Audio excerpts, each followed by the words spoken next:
Good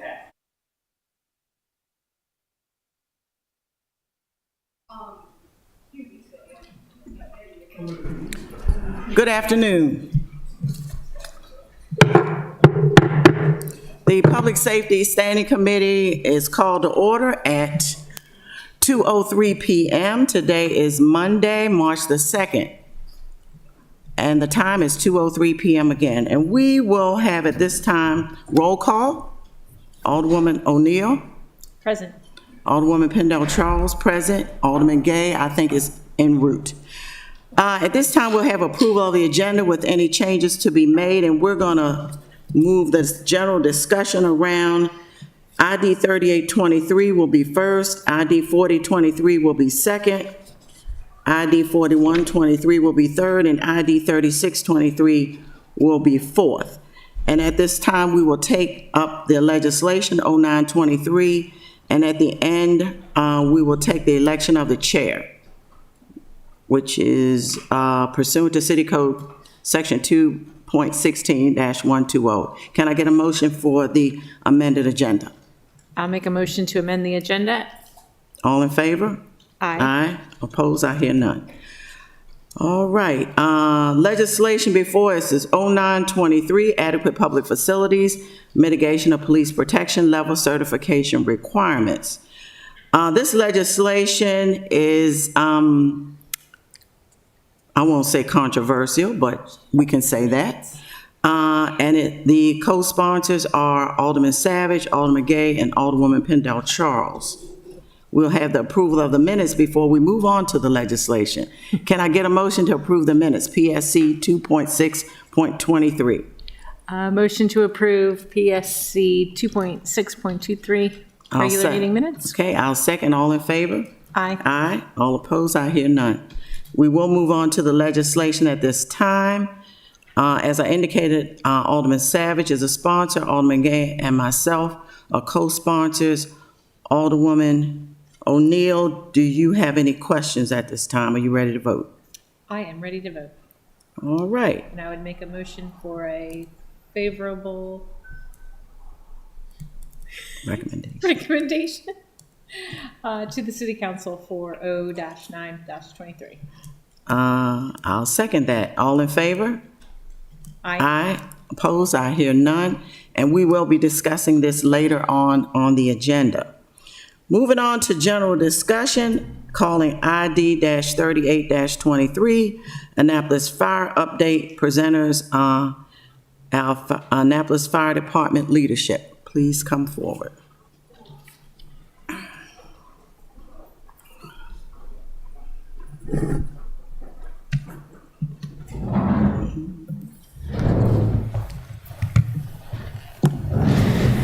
Good afternoon. Please identify yourselves.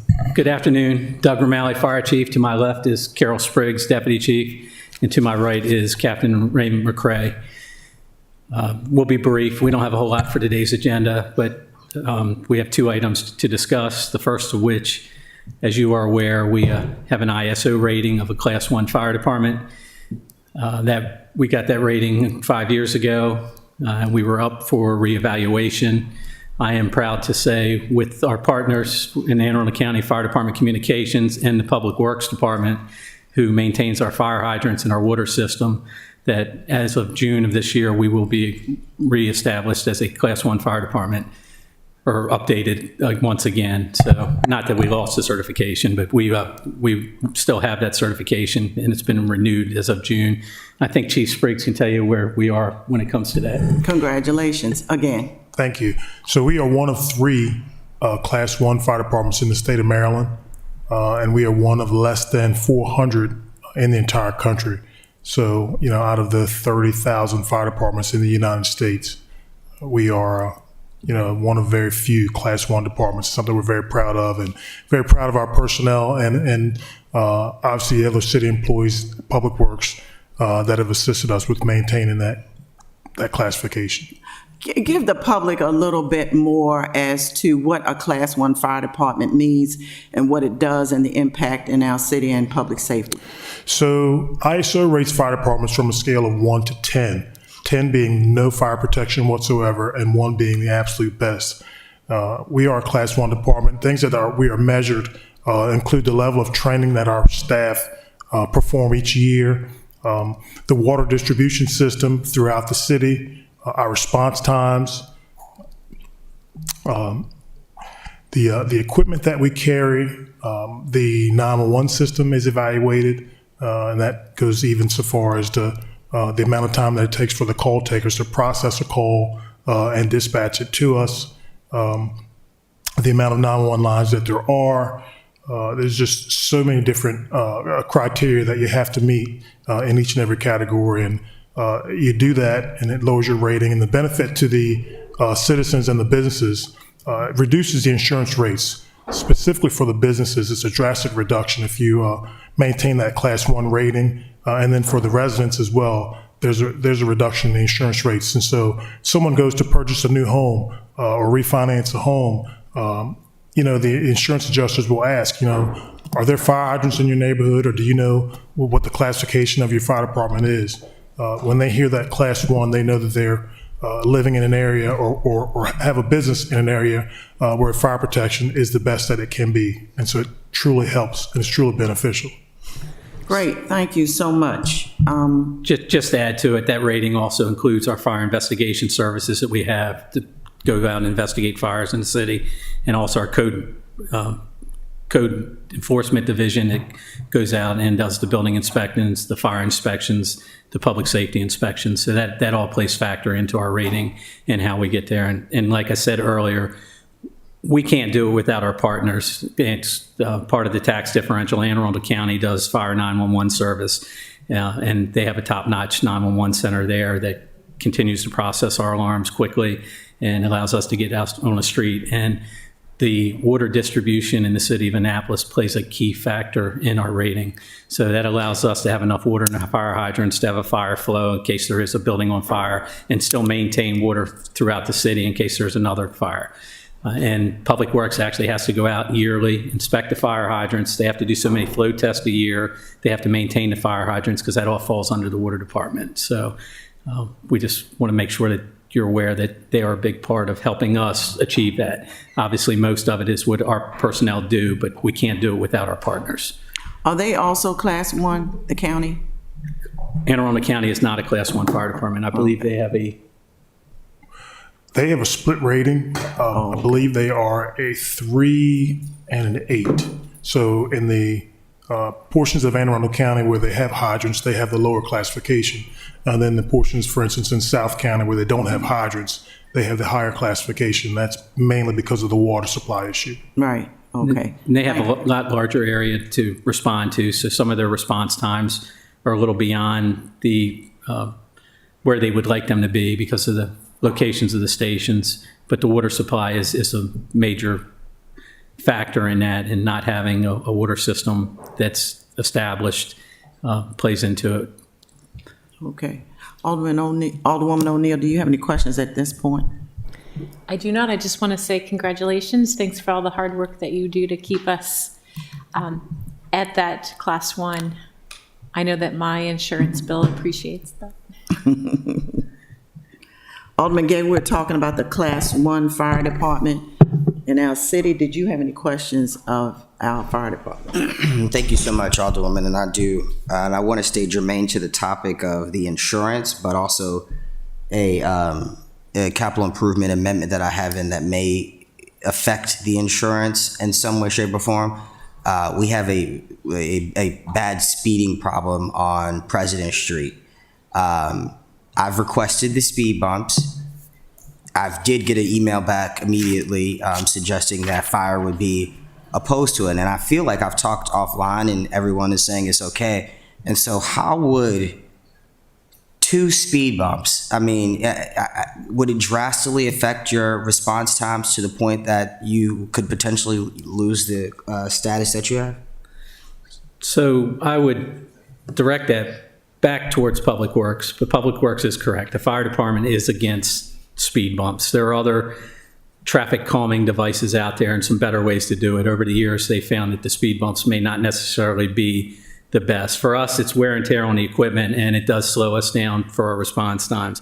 But as for President Street, your response times are excellent because the Eastport Fire Station's right there. But overall, the fire department is not in favor of speed bumps. However, we're not the ultimate say when it comes to that. And that would not affect, unless it started affecting our response times, it would not affect this ISO rating. And before you walked in, the reason we're talking about the ISO rating, we came up for reevaluation, and we are once again being deemed an ISO Class 1 department. So that's how this topic came up, just so you're aware. Some congratulations, and I hope you can support the amendment or some other speed modification. Thank you. All right, any other? So the other item we had is that we've been reevaluating the way we provide emergency medical care in the city for some time now. We've been really looking at our program, where it is, where we should be, and where we need to go. And EMS, which is our medical calls, are more than 73% of everything that we do. So when it comes to our response rating, EMS calls are it. It's 73% of what we do. And as we've been going through the evaluation, as you're aware, with the last budget cycle, we had changed our QA/QI process, which means we look at every medical call that's out there. We look at every medical report. We have a supervisor that goes over that report to make sure we're meeting our guidelines when it comes to state protocols, where we want to be in the city of Annapolis and what our medical director wants us to be. So last budget year, we were able to increase and get that supervisor in there. We've revamped that system. As we've continued to move forward, we found that what makes our department so great is because so many people wear so many hats, and that allows us to do multiple things. But with that, we found that we weren't providing the proper amount of resources to where we thought, Chief Spriggs and I thought they needed to be for the EMS division, because it's so much of what we do. And we have found with some of our processes where when we bring a medic on board or an EMT on board, they go through a precepting program, they get signed off before we set them out on the street and allow them to operate on their own. So there were several aspects of what we looked at in some of our training that we felt we needed to improve upon and to continue to make us one of the premier EMS agencies in the state of Maryland. So what we decided, and with the support of the city, we were able to promote Captain McCray here just recently to become our EMS training officer. He is assigned to EMS training to assure that our recertification, all our initial programs, and any medical training we have is up to where we need to be, and we'll continue to move that forward. So I just wanted to let him tell you a little bit about himself. He is an instructor. He teaches for the college. He teaches for the University of Maryland Fire Rescue Institute. So he brings a lot to the table when it comes to our EMS training, and we want to continue to move forward.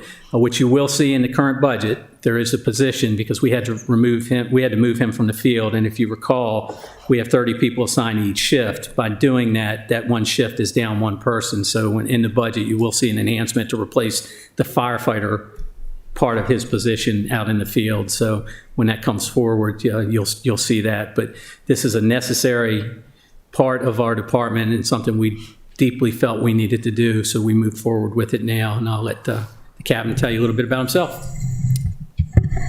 Good afternoon. Good afternoon. Like Chief said, I'm Captain McCray. I come with over 30 years of experience. I am an instructor for the state. I do teach at 2 different colleges on my off times. So, like I said, we are here to try to enhance what we currently have and try to move forward. But, I just want to thank you guys for the opportunity to come out and meet you all. Okay, thank you so much, and I've spoken to you several times at the promotion ceremonies. Any questions, Alderman Gay? What topic? The promotion or the topic in general? The topic in general. Yeah, I do. Thank you so much, and congratulations to you as well. And I look forward to working with you. My question is in regards to the training. What equity or procedures or diversity procedures are involved in the training for EMT officials? And particularly, I'm concerned because of the responses, not concerned of the responses, but I know that in my ward, they receive a lot of calls for EMT services, in particular related to drug use, DV, just things that could be be viewed as abnormal. And so what training is provided for the EMT so that they are prepared to deal with worst case scenario in some of our more troubled communities?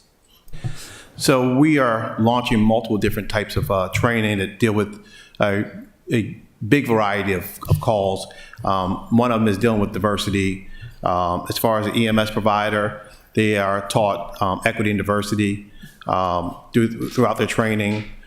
We are looking at just tackling multiple different things, whether it's autism, agitated patients. All those things are in the works coming up this research cycle to enhance our training and make sure we deal with these incidents as they come forward, and make sure our providers are armed with being able to handle these type of calls. So. And would you also be able to provide at some point, not now, just a breakdown of the demographics of the EMTs for the city departments? That'd be great. So I do have that. I don't have it with me, but after the last time you brought that up, I do have that, and that'll be provided to you at some point after this meeting. Thank you.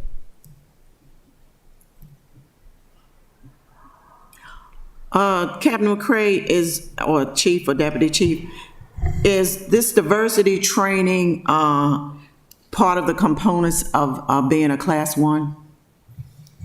So the Class 1 rating does not have anything to do with our EMS training. The Class 1 rating goes into fire protection in the city of Annapolis and does not go into our EMS services.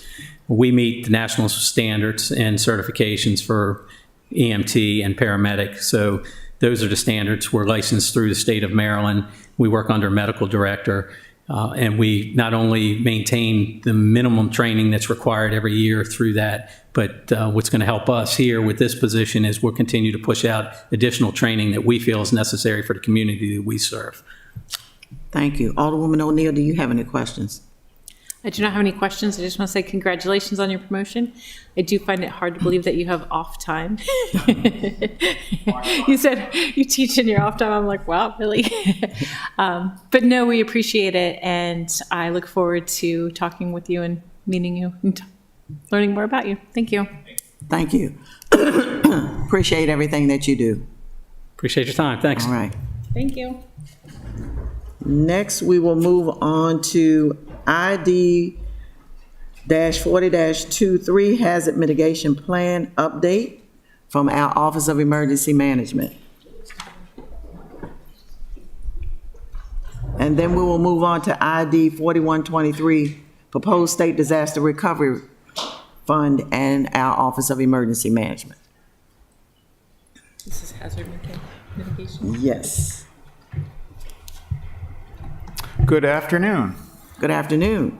Dave Mandel, Deputy Director of the Office of Emergency Management, here with Chris Mead, Emergency Planner. Thank you so much. Director Simmons sends his regards. He is at a state meeting of all the emergency management directors all over the state today, or otherwise he'd be here himself. But we've got a couple things to talk to you about today. The first is one of my favorite topics, I'm not joking, is the Hazard Mitigation Plan update. And then Chris will talk about the legislative update related to the disaster fund. All right. Should we jump right in? Got it? Okay. So the hazard mitigation plan is one of the most important things we do in the Office of Emergency Management. Let's talk about what it is first. It's a plan that reduces the loss of life and property by minimizing the impact of disasters before they occur. So what we do is we identify our risks, our vulnerabilities on the natural hazard side, then develop strategies and mitigation actions to cost effectively reduce the potential impact of a disaster before it happens. Now, FEMA requires that we update this plan every 5 years. Every 5 years, and the Office of Emergency Management is the lead for this plan. You can go. Excuse me 1 second. Oh, yes. Is this going to be on the website?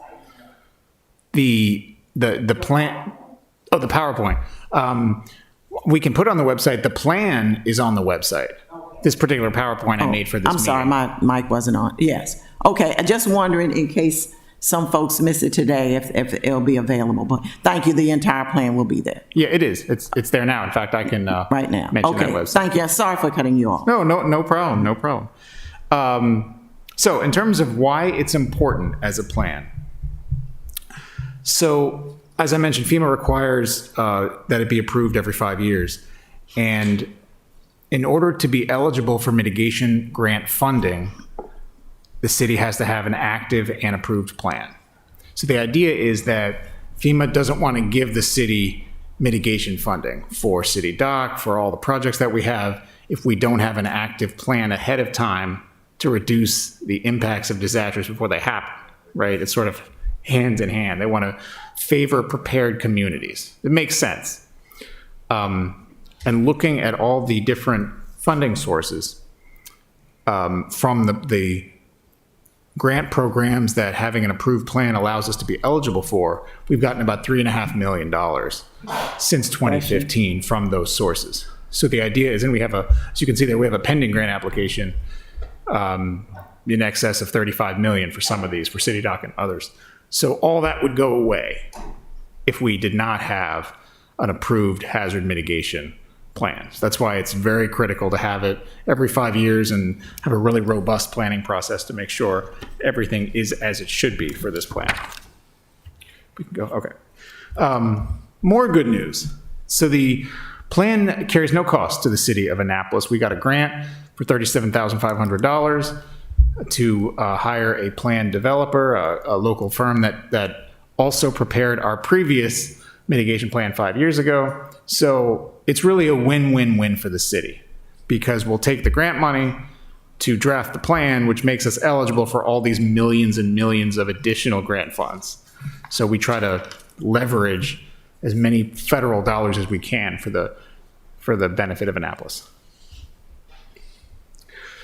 So that's the background on what the plan is, why it's important, how it brings a lot of resources into the city. Let me explain the planning process for the hazard mitigation plan. So first we organized a committee, hazard mitigation planning committee, with city, county, state, and federal partners.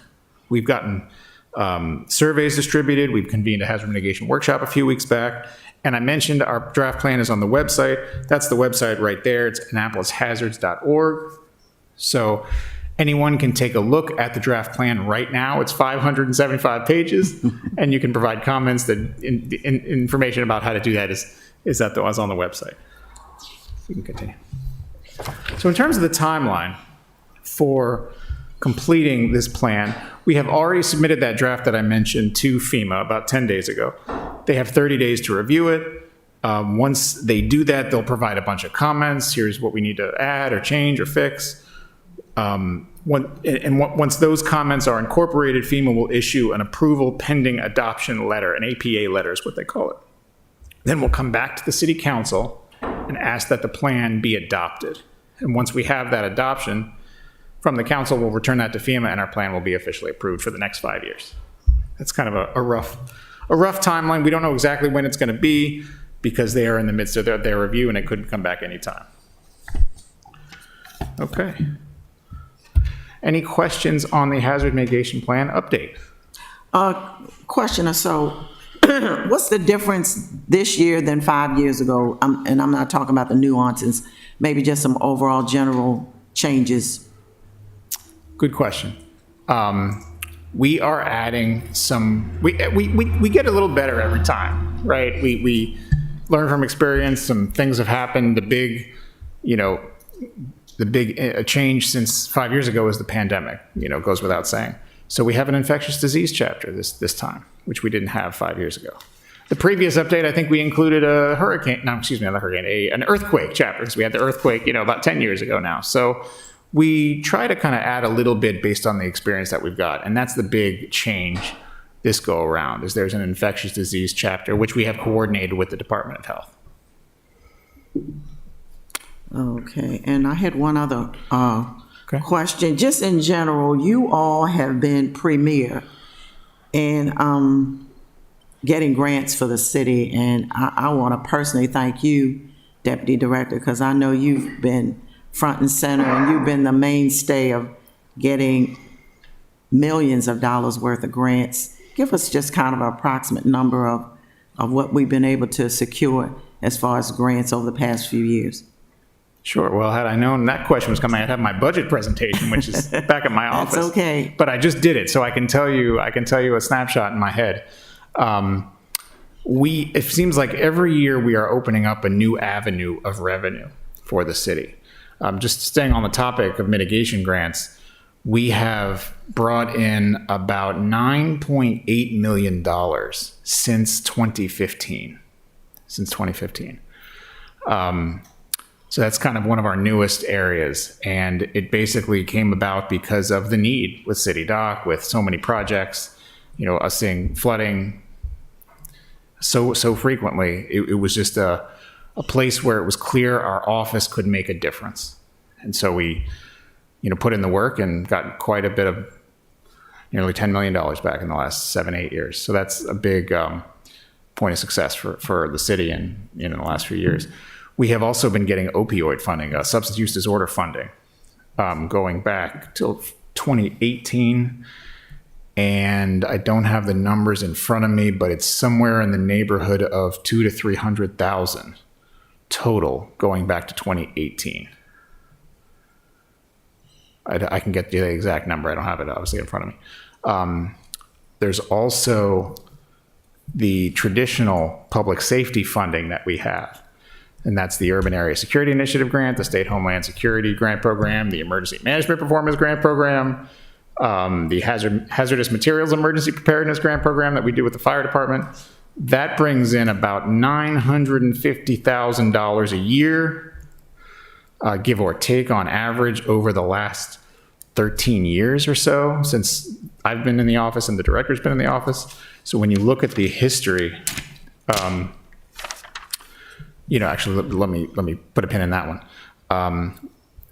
We also just, so the three, I sort of consider the three main categories being public safety, substance use disorder, mitigation. When you combine all those together, going back the last 13 years, together we have averaged about $1.6 million a year in grant funding. And we have an office of 6. Half of us are grant funded by some of those grants. So the 1.6 million comes at a cost of 3 positions annually, currently.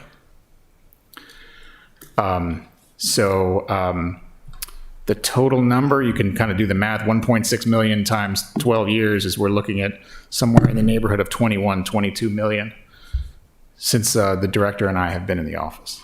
Wow, that's incredible. How are we perceived overall in this region and the state when it comes to what we do? There's a federal politician who should have remained nameless that talks about their small state punching above its weight in politics. I like to think of us the same way. We try to punch above our weight. We're a jurisdiction of 40,000, obviously with outsized importance considering we're the state capital, the county seat, and home to the Naval Academy.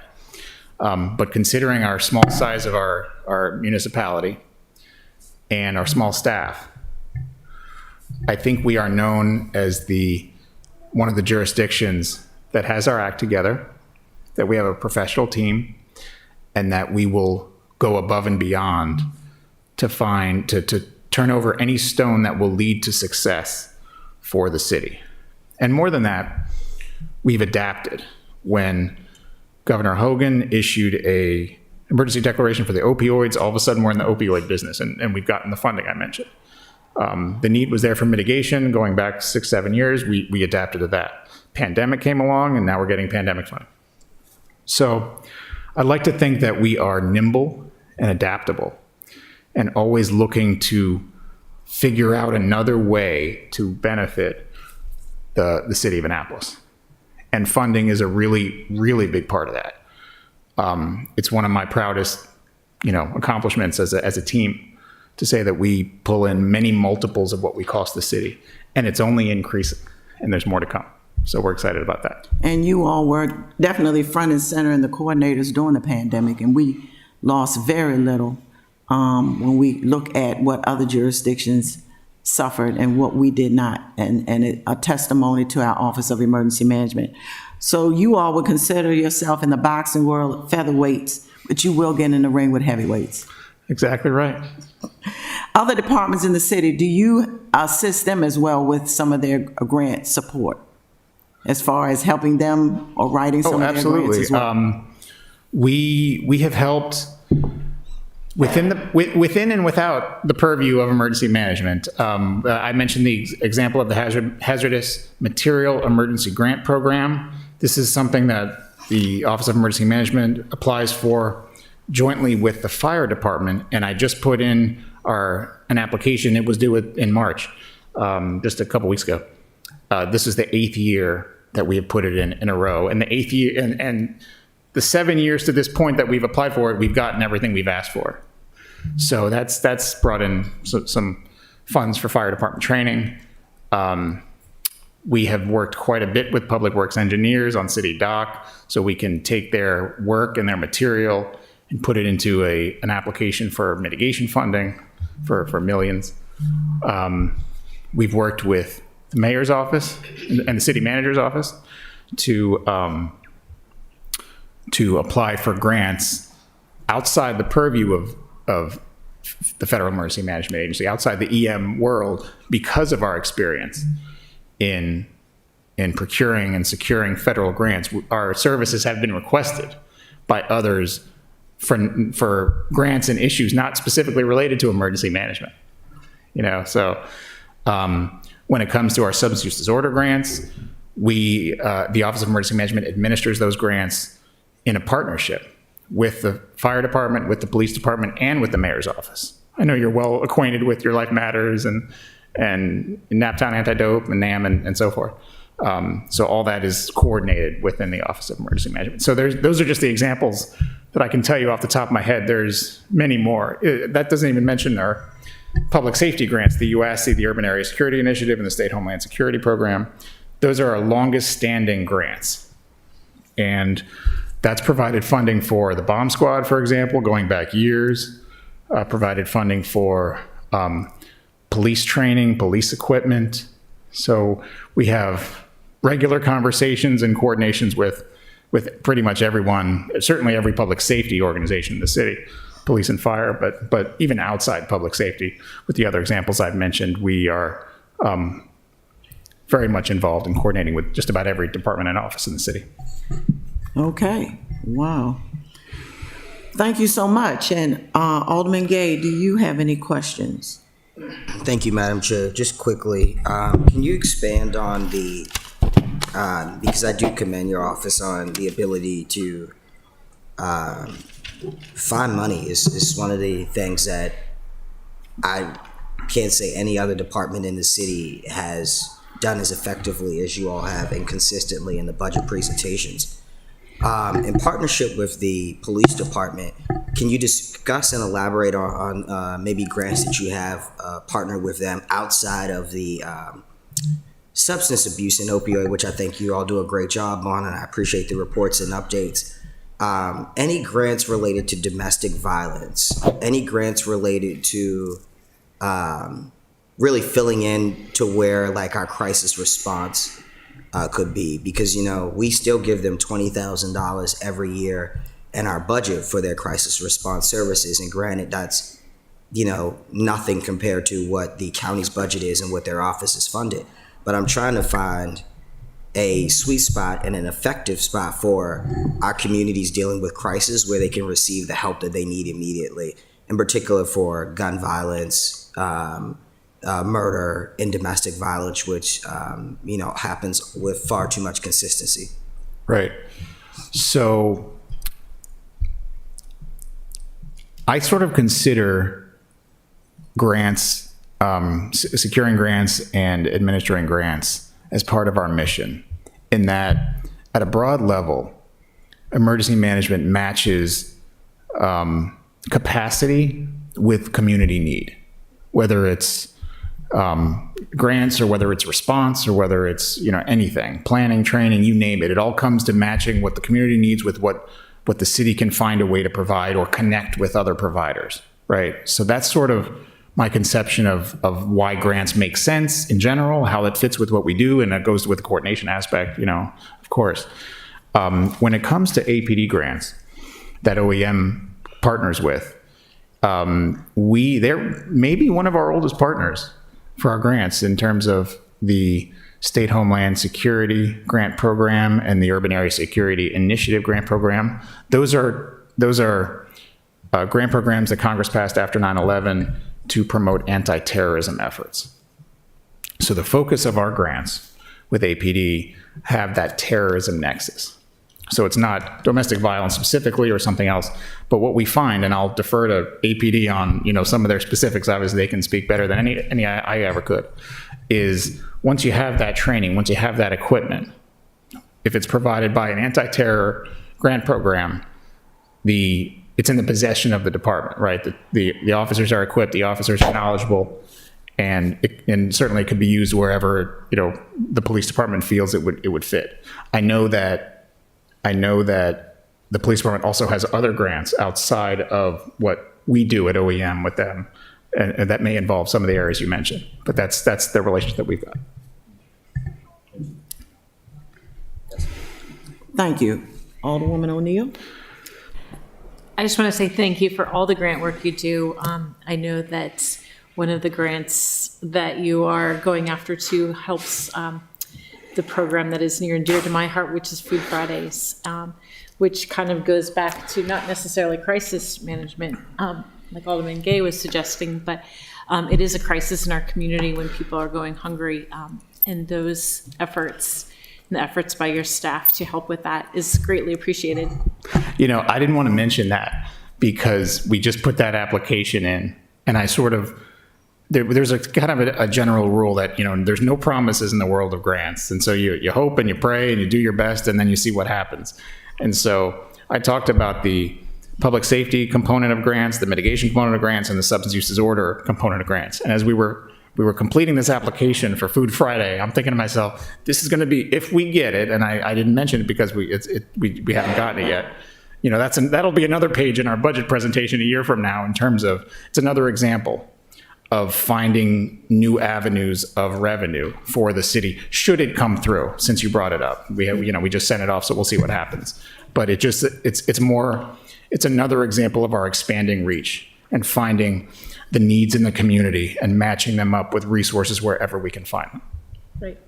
It's really helping all aspects of the community when we start talking about not only working with the police department and fire departments and the city, but working with the constituents that are looking to us to help, solve some of those issues. And hopefully by solving one small issue, it helps and pushes out to the other parts of the city and, the things that people are dealing with, so that if you're not hungry, then maybe you're not creating violence. And, right. If you're not worried about where your next meal is coming from, then you're less likely to go down the wrong avenue. So. It's absolutely true. Everything in Annapolis is connected. Everything is connected. I don't think any department would disagree that if you kind of bolster one issue, bolster one strength, whether it's food security or what have you, job placement, that it favors well upon all the other metrics and all the other issues that are going on in the city. So it's absolutely, it goes back to our mission, right, which is coordination and working together and trying to bolster the capacity and match them with the needs of the city. Yes. So I appreciate all your efforts, everyone. Thank you. Thank you. Thank you. All right. All right. Allow me to introduce Chris Mead, Emergency Planner, to talk about the State Disaster Recovery Fund. And I'm going to have to call that item again, ID 4123, Proposed State Disaster Recovery Fund. Thank you, Mr. Mike. Yes, thank you. So as mentioned, I do want to go over an update on give a Maryland legislative update on the State Disaster Recovery Fund bill. For the past year and a half, OEM has been closely involved in developing the recommendations and the creation of this bill that's been put forth by sponsors Senator Elfreth and Delegate Jones. It's an important piece of legislation at the state level, but also it will have a direct impact on the city of Annapolis, mainly on our ability to access disaster recovery funds for instance, like the tornado or severe flooding events that may occur. So we are watching this closely and provide these updates as they come along. So first, just give me an update. It is Senate Bill 650 and House Bill 789, which calls for the establishment of a state disaster recovery fund.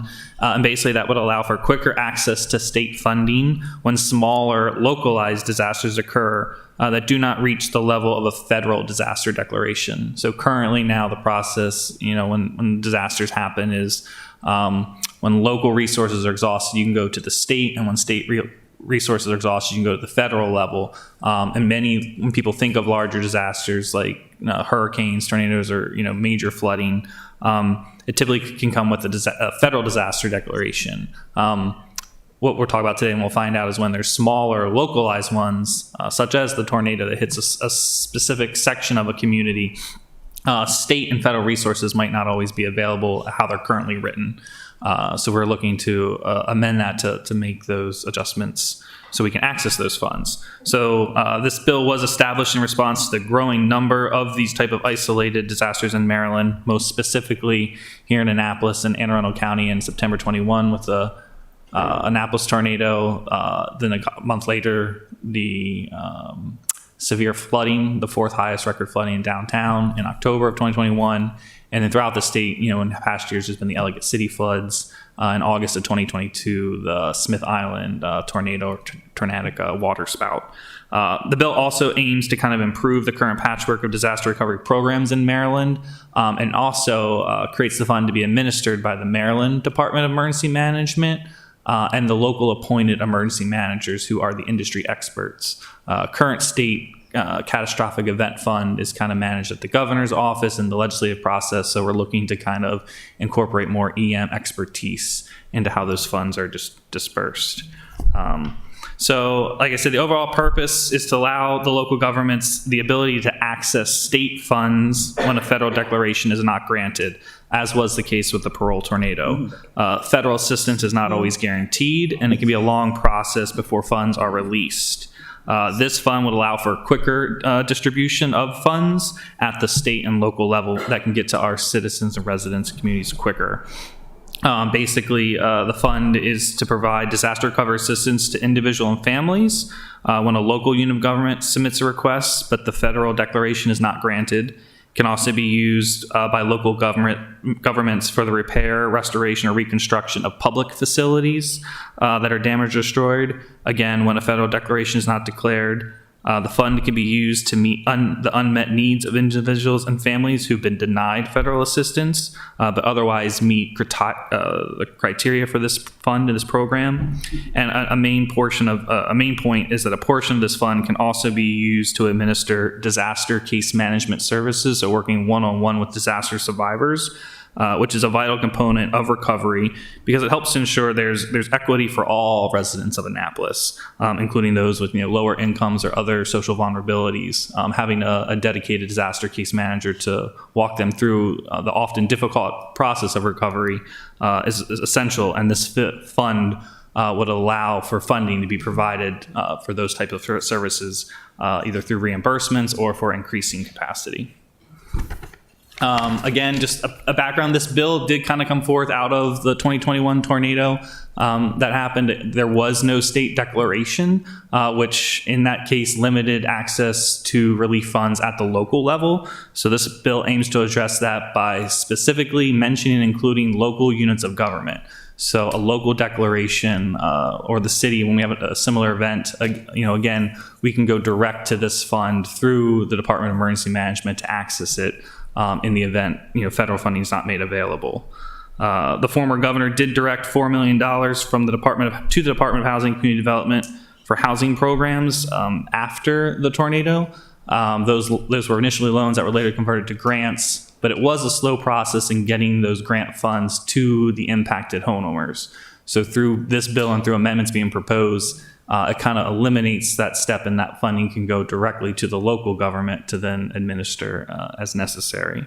In the current relief programs, there's no relief program for renters. Current state programs are also not available to nonprofits such as churches and community centers. So this bill kind of aims to correct that and can be accessed to those organizations as well.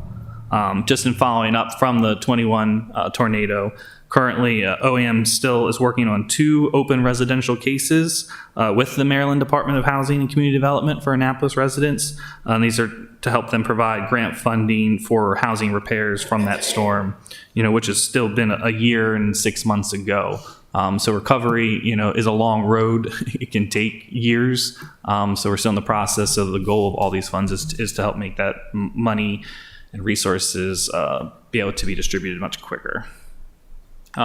From this, in 2022's General Assembly, bills did come forward, which out of this tornado event, in which state legislation was passed to establish the summer work group study, which was helped to determine the feasibility and recommendations for establishing a state disaster recovery fund.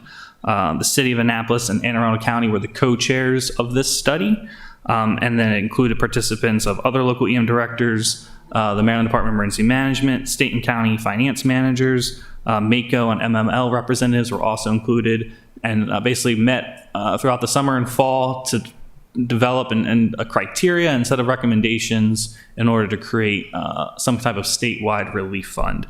So topics that were considered and included, some were included in the report, where it's focusing on individual assistance with the inclusion of public assistance. So many of the current programs have reimbursement programs for public, government assets, but when it comes to individual residents and families, some of the programs fall a little short. So this is focusing more on that IA, that individual assistance component. Talked about how the fund would be administered, determining the types of incidents, like what equates to a small disaster that could use the fund, determining eligibility requirements, and then in taking into consideration equity and vulnerable populations, and make sure they're included and their needs are met in determining those eligibility requirements. Improving the application process, and then the inclusion and then capacity building for disaster case management services. The final report and recommendations from the study were delivered to the Maryland General Assembly back in December, which has then ultimately led to the bills we're talking about today, Senate Bill 650 and House Bill 789 in the current session.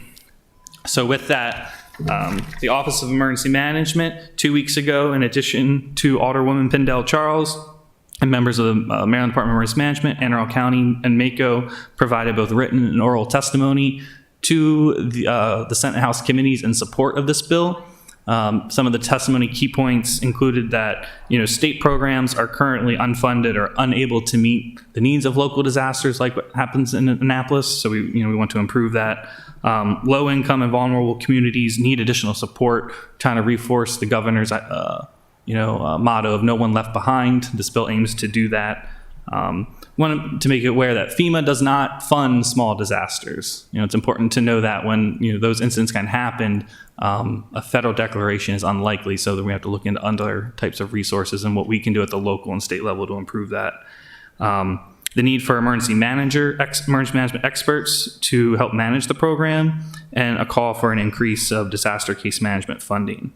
An update to this bill that happened just on Friday, and we're learning more about today, is it has passed out of committee in the House and moved on to second reading, which also passed with amendments.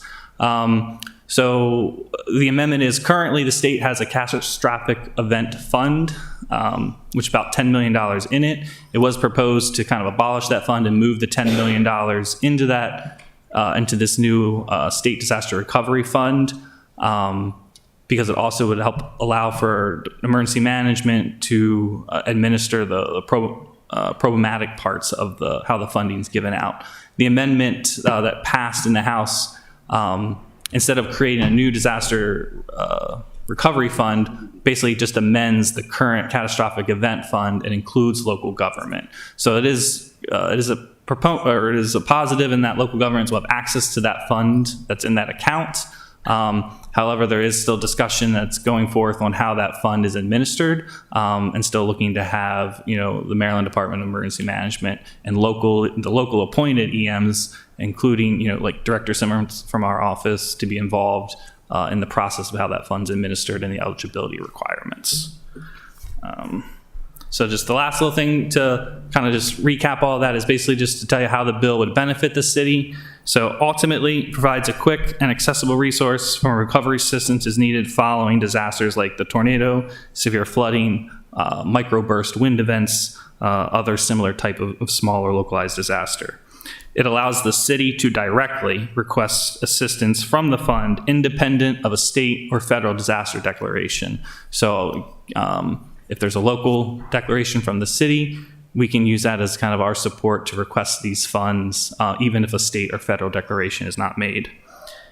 This bill provides an opportunity for Annapolis residents, businesses, and nonprofits to access recovery assistance faster. So not only will the money come quicker than it could come from FEMA, but it includes the nonprofits and organizations that were excluded from current programs. The bill also allows for the city to give input through OEM in establishing the fund's eligibility requirements, as I've discussed.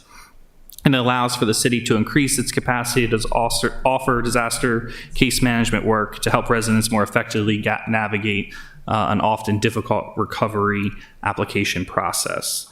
So OEM will continue to monitor the updates of this bill as it moves forward in the Senate, as it goes to third reading in the House, and can continue to provide updates. But as mentioned, it is an important bill that could directly impact our ability to recover after similar events that could occur in the future. Thank you, Mr. Meyer. Appreciate this. And this takes us back to a painful part of our city.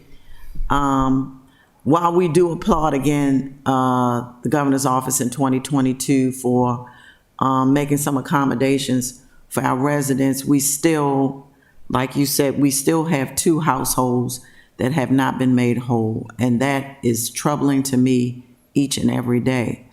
As I recall, it was about 100 or so people that were impacted by the tornado. Yeah, so initially we had, I think, 93 properties that were initially impacted, 37 individuals initially displaced, and then through the grant office, so we did get an SBA a physical disaster declaration, which allowed for low interest or deferred payment loans. We did have a couple businesses take up on that, and I believe one resident, when the governor gave the $4 million directed the $4 million to the state's Department of Housing and Community Development, we had, I think, 4 businesses take part of that, which is about $50,000, and then at minimum 6 residents who qualified or kind of put in applications and went through a process. 3 of which we were able to resolve through other state programs, either the Maryland Insurance Administration or directly with their insurance companies. The other 3 went to continue in the Department of Housing and Community Development, one with the application withdrawn by the applicant themselves, and the other 2, we had 4. One where an applicant withdrawn, one that's been closed and repairs have been completed, one currently open, and then another one which housing work should begin shortly based on this grant funding to essentially rebuild the entire home. And we had some businesses who had to move. Correct, yes. So some of the businesses, depending on if they own the property or had a landlord of the property, for the ones that were tenants, if the landlord chose not to repair or is making different, decisions after the storm, some of those businesses have chose to relocate, some being outside the city as well. I think also the testimony that we gave before the State Department at MNL a couple of months ago, as well as what we did about a week or so ago in the legislature, I think was extremely helpful. And of course, we thank our state delegation, Senator Elbrecht, as well as Delegate Henson and Delegate Jones, for all their support they've given us from day one when they were actually out there physically cleaning up and helping us in those ways. And so we've had a lot of partners in this. It's just troubling that, number one, we still have 2 that have not been made whole and several businesses that had to move. We thank our community partners as well, including Mount Olive, who opened their doors up for what we had the information sessions given out. And I guess the one thing I want to mention about this legislation, and I hope it remains intact, but we will benefit, no doubt about it, based on what we didn't have before. But I guess the bottom line to all of this is that we will have some level of control over the funds and how this is administered and the paperwork that needs to be completed. Am I correct or not? Correct. The main focus of this, even with the current amendment, if the catastrophic event fund stays in place, is that it's including local government, so the city directly involved in that process. So the way legislation has been written in the past for state funding of state programs, it required a state disaster declaration to be made, or a state state of emergency to be filed in order to access those funds or allow those funds to be used in certain methods. So to the amendment that was just made on Friday, it includes being able to have money administered directly to local governments when kind of outside that state declaration. So yes, to your answer, it gives local jurisdictions like our city that ability to request those funds and receive them quicker than it might be, from the current program. And I would be remiss if I left out our county government as well as our county executive and our county councilwoman, Lisa Rodvian, in this effort, and as well as our entire city, because everybody mobilized within city government as well as our council and what we needed to do to try to move this forward. And we couldn't have done it without every single person named, and those who are unnamed even, including the Red Cross and those folks that came out to Mount Olive that couple of days to talk to the residents. The I can't think, the Buddhist organization. The Zuji Buddhist Foundation. Yes, correct? they were extraordinarily helpful in trying to make residents whole, and they gave a lot, donated a lot to the cause, hundreds of thousands, I do believe. They gave 30,000. 30, Yeah, I'm yeah, sorry, tens of 30,000. So that was extremely helpful. So if I left out anybody, I apologize, but it was a labor of love, but we still have a few that need to be made whole.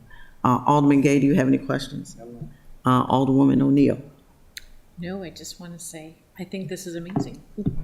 I just want to say that I think this is amazing that we're getting to this point.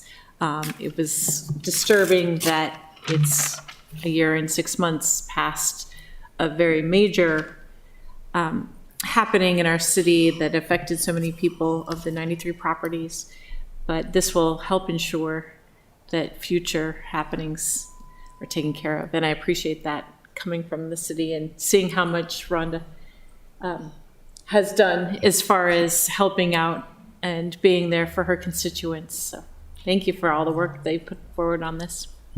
Thank you. And we were actually able to assist our renters, especially those that didn't have renter's insurance. Yeah, that was the big portion of this, is to be able to use funds for personal property loss of renters.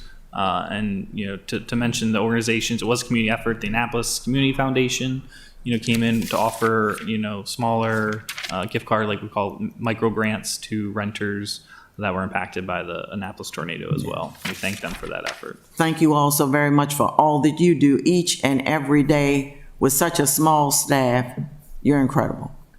Thank you. Thank you for your support. All right. We're going to move on the agenda. ID 3623, Annapolis Police Department update. Presenters, Annapolis Police Department leadership. Please come forward.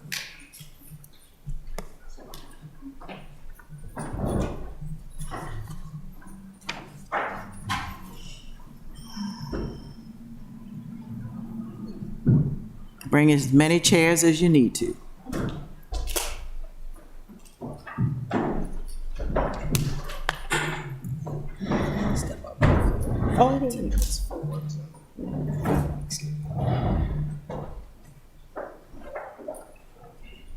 Everyone.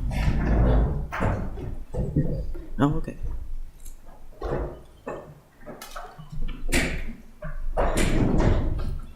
And we will start with introductions, Chief. Yes, ma'am. Good afternoon, Madam Chair. Good afternoon, Alderwoman O'Neill, and I guess good afternoon. He'll be right back. Okay, Alderman Dewan Gay. First of all, I'll start by introducing my senior level command staff. To my right is Justin Kleindienst, Captain, Commander Patrol Division. To my left is Amy Miguez, who is responsible for managing and directing the community outreach. To her left is Officer Robert Horn, our reentry. I guess the best way to describe it is extraordinaire. And to his left is Acting Captain Dave Miguez. And to Captain Kleindienst's immediate right is our professional standards manager, Rhonda McCoy. And we have two new kids on the block, and I say that affectionately. The first one to Rhonda McCoy's right is our new captain, Lamar Howard, who's in charge of criminal investigation. And right behind him, excuse me, is another new kid on the block, and that's Bernie Bennett, who's our new public information officer. I don't think I left anybody out. So that's pretty much the senior command staff. And Thank you, Chief. We're going to try to kind of follow, if we can. We're going to start with your general information and updates. And you've introduced your staff. We're going to talk a little bit about your daily reports, crisis response, chain of information, cold cases, local, county, state, and federal partners. Then we'll go to your workload study and APF. APD policies, update, training, recruitment, and retention, police accountability board and grants, cameras and surveillance, and community outreach, including reentry. So we can start with yourself, Mr. Bennett, Captain Kleindienst, Captain Howard, and anyone else you feel like would be included in your staff, your daily reports, crisis response, chain of information, cold cases, and local and state and federal partners, if that's okay. Yes, ma'am, that's fine. Whatever the Madam Chair requests. Just trying to kind of keep it flowing, I guess. Okay, well, what I'll do, I'll start it out by giving an overview. I believe in a social approach to addressing crime and public safety. Having said that, we're always trying to find new and creative ways to get the optimum results in those areas. And so the team assembled here, some are new, some are veterans. My two captains to my left and right have been here a number of years, along with Captain Dave Miguez, but many of us have only been here a few years. And, still trying to figure how we can provide the optimum amount of public safety in the city of Annapolis. Annapolis, I've always argued since I've been here, it's a very important city, one of the most important cities in the state of Maryland for a couple of reasons, mainly because it's our capital city that houses our governor, our legislature, home of the United States Naval Academy, our state's highest court, and for a number of other reasons. It's in close proximity to Washington, D.C., Montgomery County. Of course, we're in the seat of Anne Arundel County, so it makes it a very important city. And a lot of times people equate size with importance. And I would argue size doesn't matter in this case. It's the complexity of the issues that we have to face. So having said that, there's been a number of things that we have been embarking upon to, develop this into a world-class police department.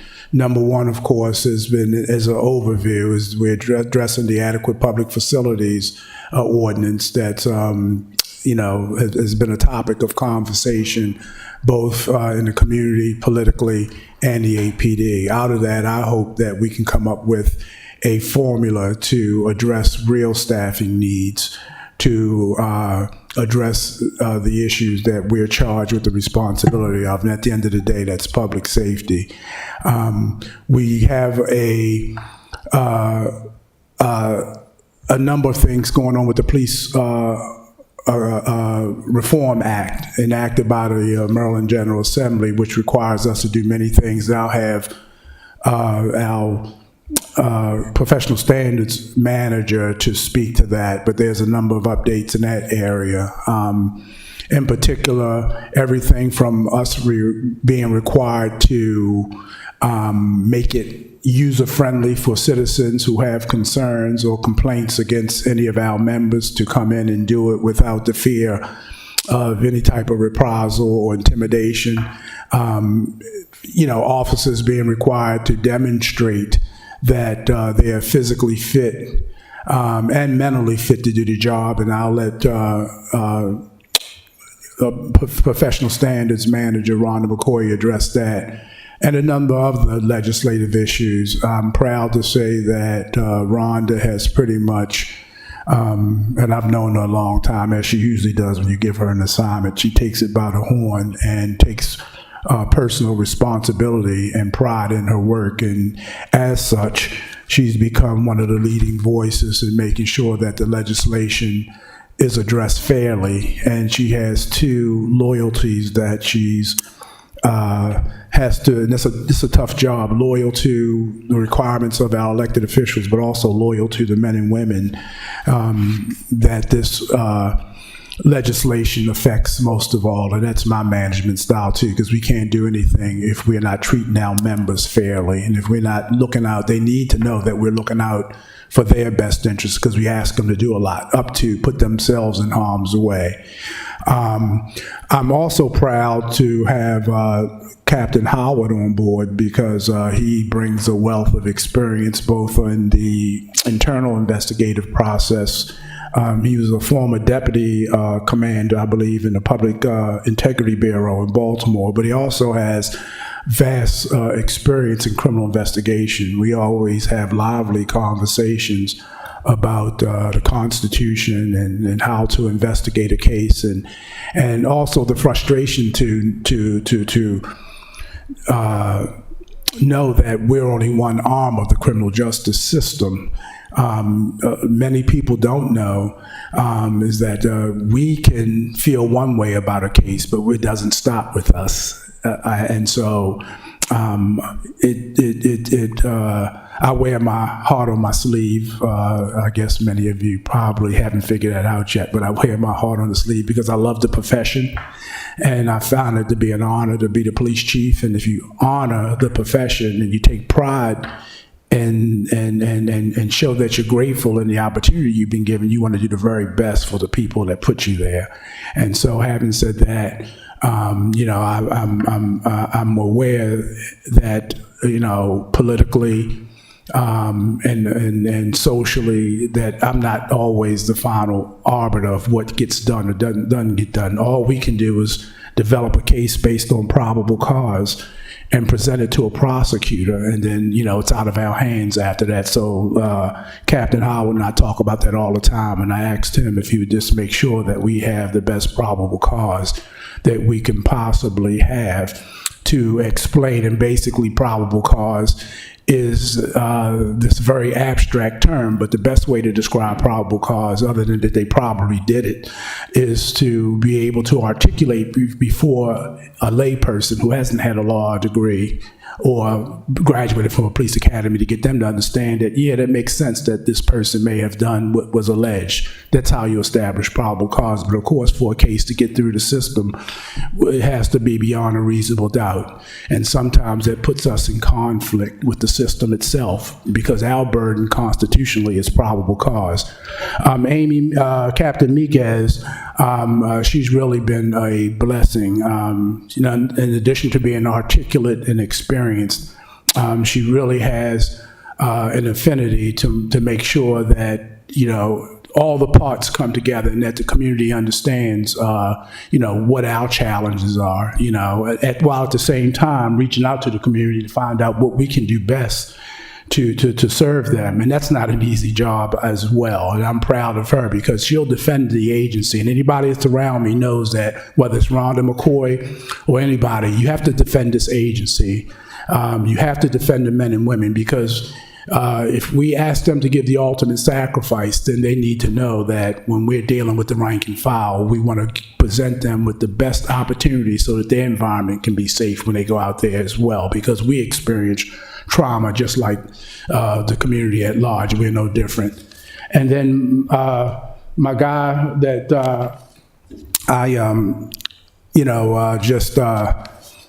well, first of all, people think that we are one, and a number of people have mistaken him for me and vice versa. So I'll say this publicly: behave yourself, because you could easily be mistaken for me.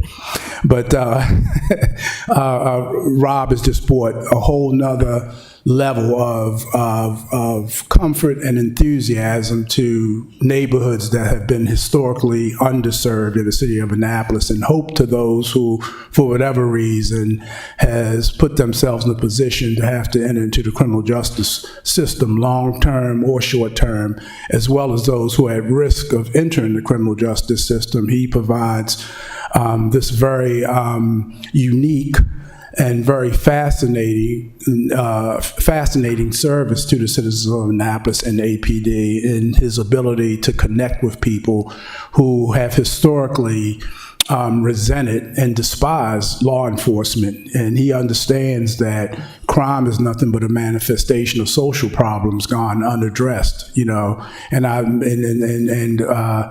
he teases me. I'm known to say two things. Are you with me, Rob? Are you with me?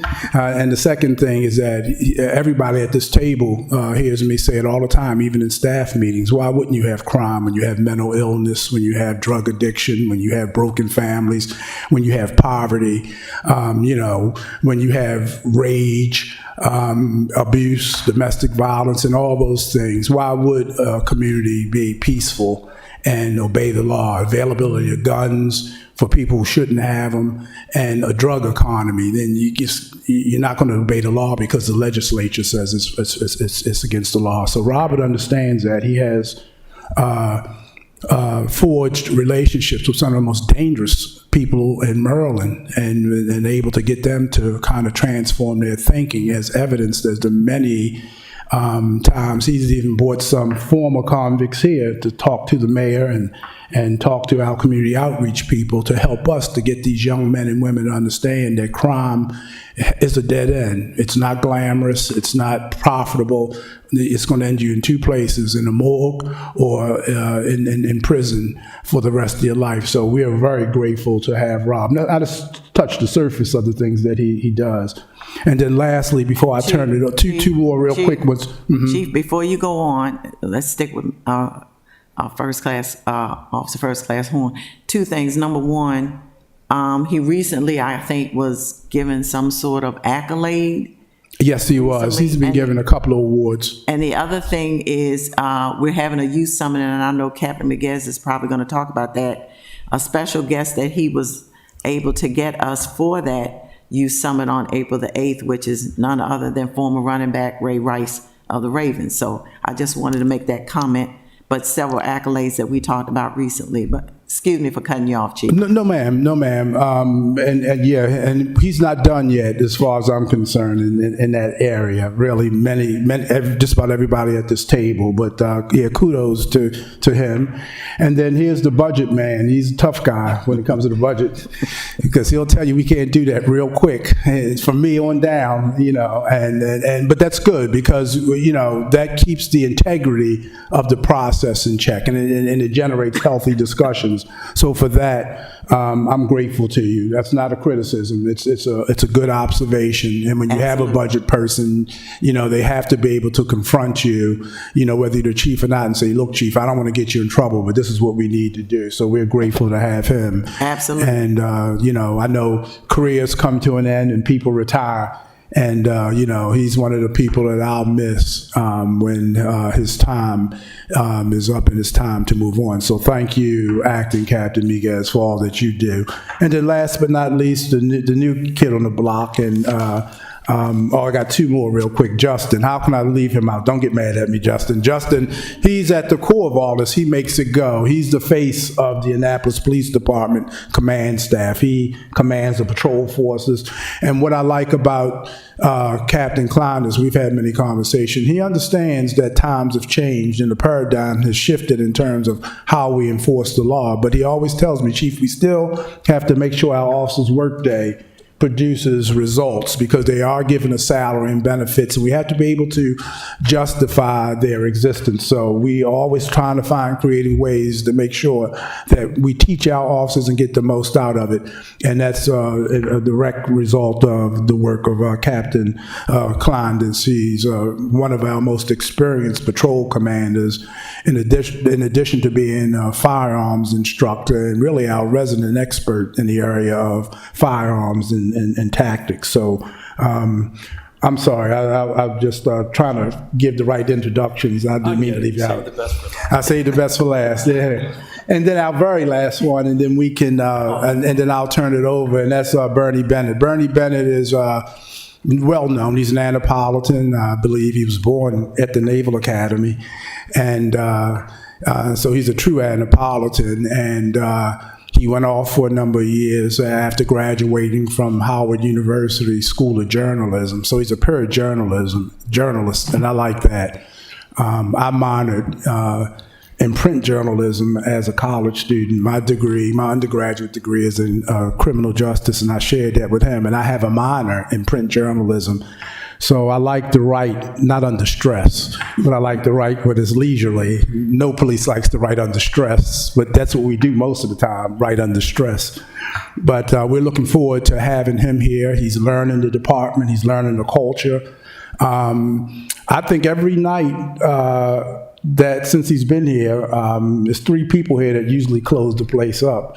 And because we all are conversationalists, and that's Professional Standards Commander Rhonda McCoy, and now Bernie has joined the club, just talking, and at times, if he ain't out on the street chasing people, so is Klein, we all are talkers and love to talk about the profession. But Bernie's been working very, very hard to learn the agency. He's been out there. I threw him to the wolves from the homicide on Oberry Court. The media came up, and I looked at him and said, go talk to him. And that's the best way to learn. You give them the support, but then you just throw them out there and teach them how to swim, much like they do in the military. They throw you in the water, right, Lamar? And then you'll learn how to swim. And so I'm just happy, and I think Annapolis should be grateful to have this team of very polished, very distinguished men and women to address it. So I'm gonna stop there, and then any specific questions that you have, we have everybody up here to kind of give an overview of everything that's been asked. So thank you. Thank you. The first section, pretty much, like I said, just want to put a pin on our daily reports, and I've seen what we've had recently from Mr. Bennett. And what I like about them is he's also included in that good information, positive stories, Officer of the Month, other things within that, which I think has enhanced it as well. We also had on here chain of information for serious events and how we're going to handle that possibly. That's your call, Chief. Cold cases and local, county, state, and federal partners. Alderwoman, I can start with the daily reports. So those are handled by Bernie as the PIO. They're a long-standing thing that the police department has sent out. We always include significant events, and then Part 1 crimes that are of interest to the community. So if there's a burglary or a theft from vehicle in your neighborhood, not necessarily all assaults, domestic assaults can be a very personal crime. So things like that aren't really something that's going to help prevent crime to publicize. So that goes out Monday through Friday, excluding holidays. Press releases go out when significant events occur, but those events are included on our daily report as well. And you can subscribe for them on the police department website at annapolis.gov/police. And you'll have to confirm the subscription, but you'll start receiving those emails immediately. So it's a really good snapshot of the crime that's being reported to us in the city. And it's an important part of Mr. Bennett's job. Okay. So you. the next thing was crisis response. Oh, did I you have think questions Alderwoman about, O'Neill about the has a daily question. report? I just wanted to say the daily report, the 2 weeks that it was the different format because you were changing platforms. I had so many people texting me, emailing me, on Facebook they were chatter. This is terrible. There's 3 extra clicks to get the information. So thank you for getting it back online. Yeah, it was actually a fault with the website company framework that the city uses. Something went wrong with that system, so it took them a little while to fix it. Yeah. So it's nice to know so many people are looking for it. People were looking for it and complaining, so I was like, please get it fixed. So Was there thank you. any other feedback on or questions about the daily police reports? No, I think it's, like I said, wonderful. I think there's about 2 weeks or so that are still kind of missing out there, out in stratosphere somewhere. But if I could, and I mentioned it to Mr. Bennett, I know he's working on it, to try to get those, I think it's from February the 14th or 17th or something like that, up until when we started back with the new format. But no, I like it. Mr. Bennett, did you want to add something or? Just that I'm happy that we were able to return the format to what it was, that what people are used to, and I'm glad to hear that people are looking for it every day. And we try to let people know that we update things on Facebook as well. We had some more of the, we had a variety of events that we put on the Facebook page, from our participation in the St. Patrick's Day Parade to the recent announcement of a suspect in the murder at Oberry Court. And it's another avenue that people can use to find what it is that we're doing for the community. And if I can say here, you're looking at a 8-fingered fist that's literally the top of the iceberg of a team that's very dedicated to working for, protecting, and serving the city of Annapolis. As a native Annapolitan, I've always been comfortable with the actions and activities of the police force, but meeting this team, I am just amazed at the work that they do and the dedication that they have to what it is that we do. So I hope to continue to serve in the best way possible to let people know what it is that we're doing and what we're continuing to do and hope to do. Thank you so much. Cold cases, anything, general information? Yes, ma'am. Greetings, Madam Chair. How are you? Thank you, sir. So, first of all, You need, is it green? First of all, dealing with cold case investigations. Cold case investigations are very complex because you're often trying to put together a puzzle from an incident that happened many years ago, sometimes decades ago. But the cold case unit that I have, I'm very proud of them. I'm very proud of the work that they're doing, specifically on 3 cases that we have now, 2 of which happened 35 years ago. So with the help of leveraging science and modern technology, we've been able to put those puzzles back together. We're hoping that soon that we can bring the individuals responsible for those heinous acts, bring them to justice. So they're complex, but at the same time, the men and women, the 1 supervisor and investigator that I have in my cold case unit, they're doing remarkable work. So as soon as we have solidified charging documents for the 1 particular incident, we'll be pushing those updates out. I use my my partner here to push those incidents out, either through our social media platforms or when we do our Facebook Live. I think the chief wants to add something. Pretty much, again, it goes back to, Madam Chair, what I said at the beginning of the introductions of my staff. I know that without talking about the particulars, first of all, we need to expand it.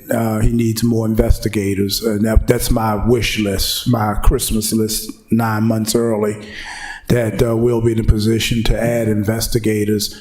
Number 2,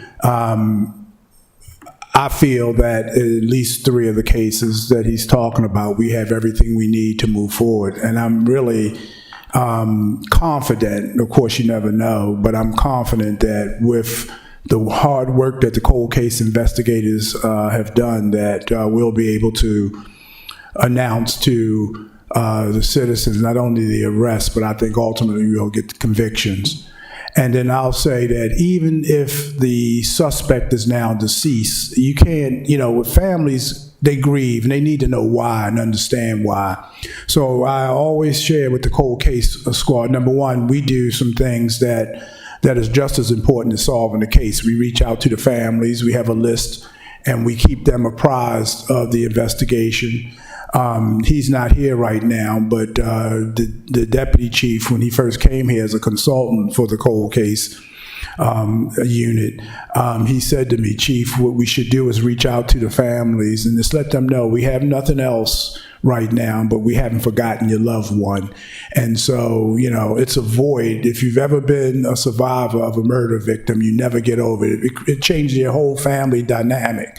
And so just as important, they need to know that the Annapolis Police Department cares about their loved one, and they're just not a statistic that's forgotten. So that's something else that I would add that we're doing in addition to the relationship we have with our federal partners and the dedication and the vigilance of the investigators. So we're hoping at this forum that in the very near future, it's my prayer that we'll get the go-ahead from other arms of the system to move forward with that case. I think we've carried those from an evidentiary standpoint as far as we can carry them. And not only that, but I think we have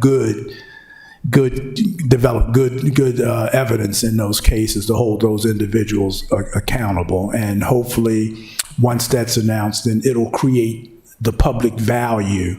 We want people to say, hey, we need that cold case. And I'm telling people, we want citizens to say, we want that cold case, and then we can take it from there. So did that answer? Absolutely, which rolls into the next section of local, county, state, and federal partners. We're going to finish this one section and then go right ahead. Mm-hmm. Yes. Any updates or information you'd like to share with us regarding our partners with county, state, and federal? We continue, Madam Chair, to forge, I think, very meaningful partners. I think the best compliment that I've had in a long time was that we were up at school board a few weeks ago. Well, it's been a month and a half ago. We were at the school board to hear Superintendent Mark Bedell's presentation or press conference. I was with the mayor and the Deputy Chief Goodwin, I think. She came up to me and shook her hand. Katie Goodwin? Katie Goodwin, yes, ma'am. And I know she's now the Deputy Chief. Wonderful lady. And, yes, she is. And I hope she's watching this, because she came up and she shook my hand and she said, Chief, the relationship that we have with the APD is the best I've ever seen it since my tenure here. She told me and Stan that. And she just said she wanted to thank us because they were there at the press conference. It was about the schools and the violence in the schools when Superintendent Bedell first came. And not only that, we have somebody represented in just about all the major federal task force.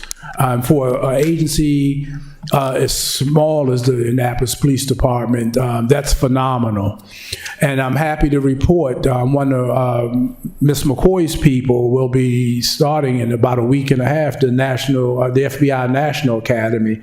Lieutenant Andrew Ascione, the federal government called me and the FBI said we have a slot for the National Academy. We hadn't sent anybody for a while. And so I wanted to send a lieutenant who's up and coming, and out of the lieutenants that was chosen, which is a very good one, is Andrew Ascione, who works in internal affairs under the direction of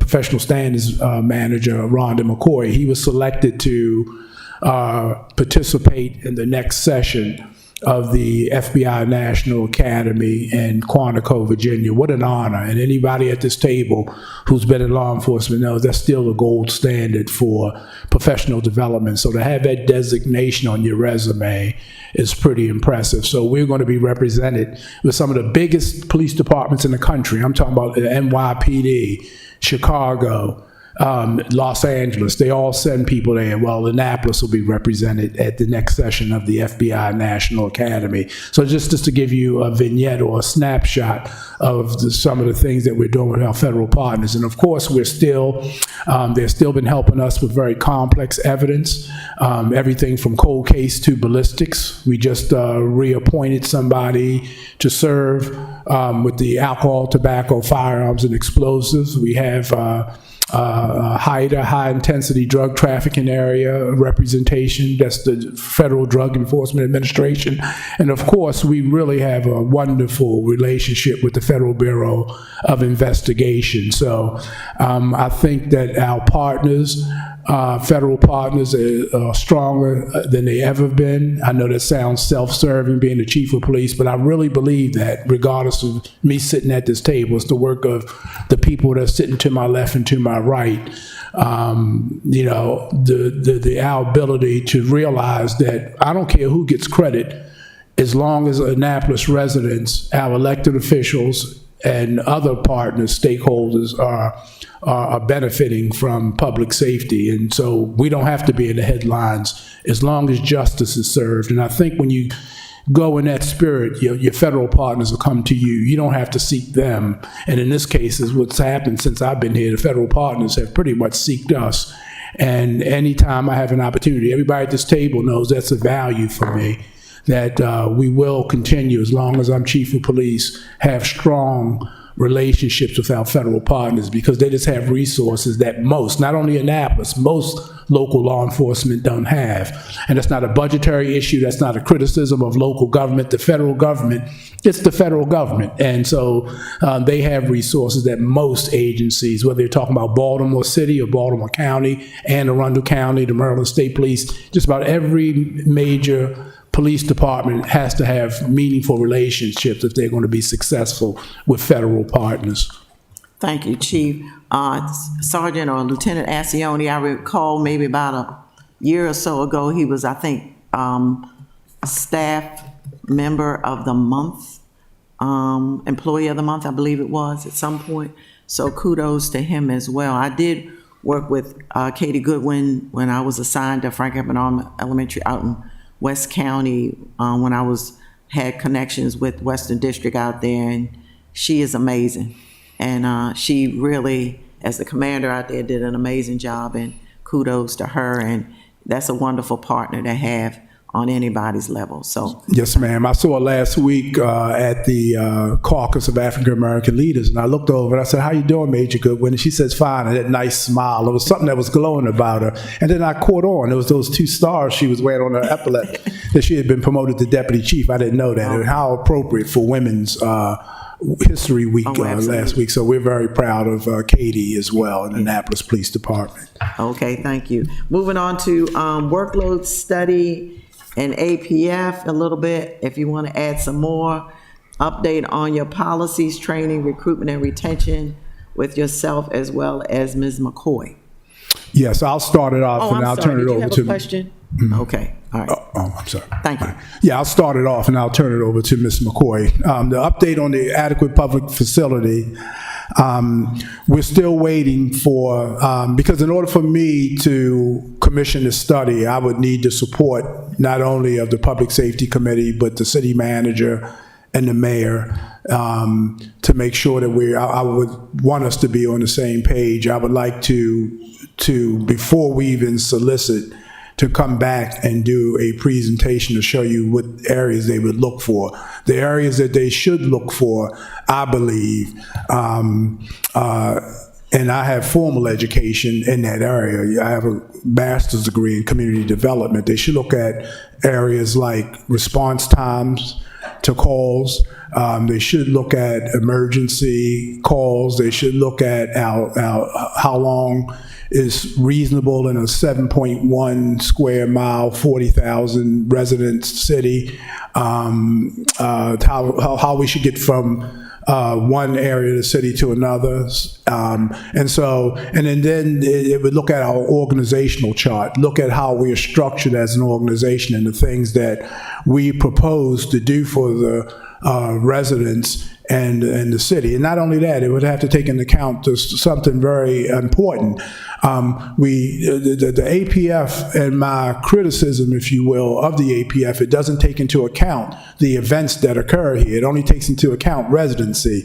It doesn't take into account that on any given day, especially as we enter into the spring and summer months, the number of events that occur here. Then when the legislature's in session, when the Naval Academy gives events, when you have a lot of the festivals here, because I would argue that any given day you have over 100,000 people easily in the city limits, and we're charged to protect them as well. So the update is that we are kind of looking at potential vendors.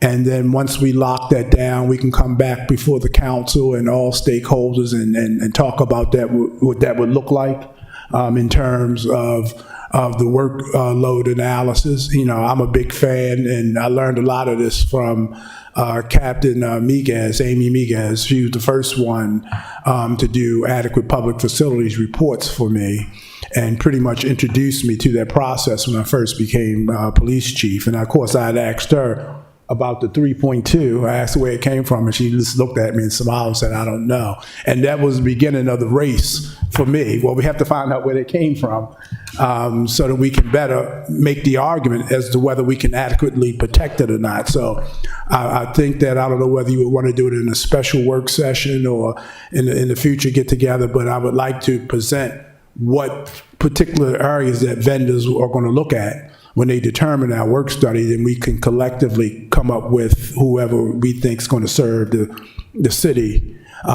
best, because there are ramifications of that. And I'll say that before I end, is that, as I stated before, the workload analysis, which I suspect says that we need to increase the size of the Annapolis PD, not downsize, but definitely because we have so many people who are multitasking, and sometimes that can be problematic, especially if we need the same person at the same time for 2 different events. And we have a culture here where only in certain areas of the department, only one person can do it. And that's very dangerous, because if that person should have to leave for any kind of reason, then we need somebody to step up, if you will.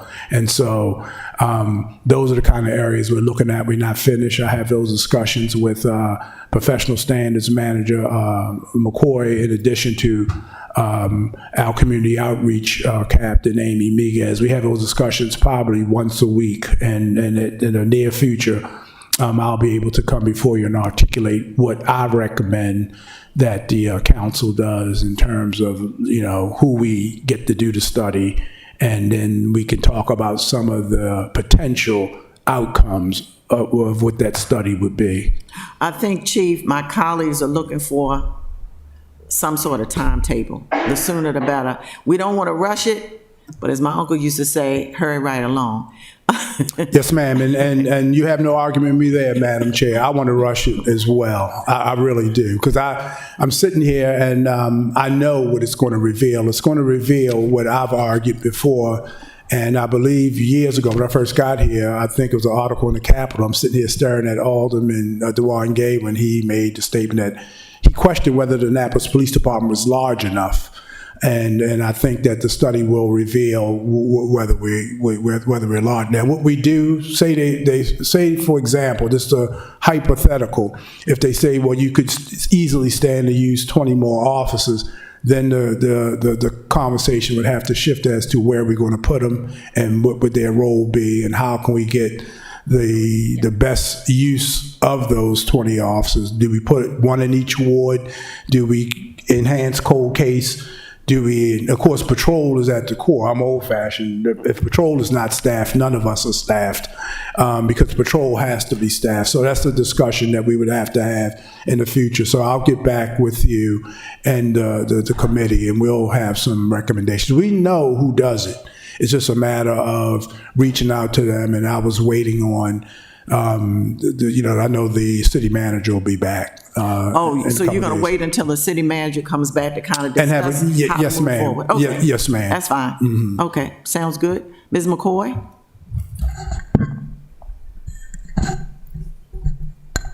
Good afternoon, Madam Chair. Good afternoon, ma'am. The rest of the council. We want to talk about the massive policy change that we're undergoing at the Annapolis Police Department, and not just in relation to the law, because we have made substantial changes to our policies because the laws change, but because some of our policies are in need of change. Some of them are quite dated, and we're going through methodically and changing with the help of each and every person, sitting at the table who would serve as subject matter experts in some instances to help us revamp our policies.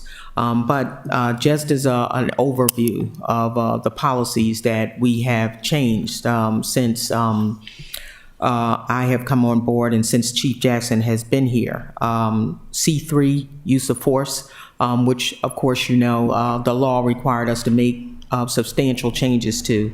C16, our TASER policy, C4, bias-based profiling, K4, stop and frisk, D5, citizens recording law enforcement officers, G7, administrative hearings, N4, our police chaplain program, K11, search and seizure, L14, officer involved deaths, L15, exculpatory evidence. In the next coming weeks, you'll see M1, rules of conduct, G1, investigating complaints, C6, fingerprinting and photographing citizens, C5, persons in police custody. Another thing that we want to note is that I wouldn't call it a glitch, just we've made things more efficient. In the past, what would happen is that we would update a policy, we would update it on our internal system, which is, our internal system is called Power DMS, and then the officers sign for the policy. And it's our system, our check and balance system to make sure that officers are, get and sign, read the policy. Then we would call down to our IT department and send them over a PDF and say, could you please put this on the city website or the department website for the policies, which wasn't the most efficient way to do things. And so I'm happy to report that with the assistance of the IT director, Mr. Paquin, we have a new way of doing things. So now it will swing when you go onto the city website or you go to the department website, there's a link there that will swing you right into Power DMS. So as we update policies, citizens can see the most updated policies. Another thing that we'll be doing is when we pull policies down to N6, officer health and wellness is going to be one of those policies they'll see currently, being revised, because we don't want to give them the old policy is so outdated and we're not kind of following, those standards. We're putting a new one up and getting them up as quickly as possible, but they'll see a new format that see that the policies we'll let them know that what is being revised and what has changed, and there'll be a little parentheses to tell them what's new. Some of the things that we have in a list of policies that I just quoted to you that was brand new was D5, citizens recording law enforcement. K11, search and seizure was new. K15, exculpatory evidence is new. L14, officer involved deaths was new. And we have a number, again, of revisions. on the front of how we are doing with compliance with the Police Accountability Act. Well, you know, we're doing marvelously. This in-service training, we had our biased program, which the state says that we have to have under the law. I'm happy to report that when we did our implicit bias, we contracted the college to do it. And one of the reasons that we used the college is that the Accountability Board for Anne Arundel County and the Administrative Charging Committee, they also were required to do bias training, and that is who they contracted.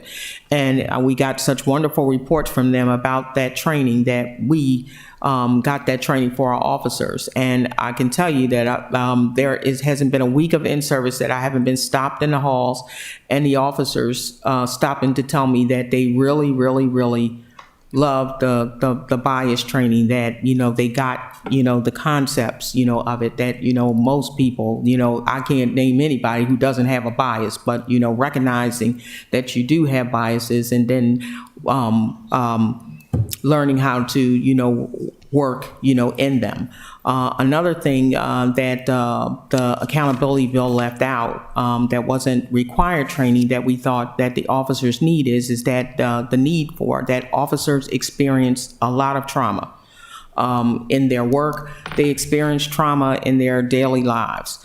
And learning how to deal with those traumas, and then recognizing that other people that they may meet may have traumas as well. So we contracted a company called ITR, Instinctional Trauma Response, that came in and talked to the officers about, you know, ways to cope and recognize traumas and deal with them. And they really, really, really enjoyed that class. I got a lot of very positive feedback.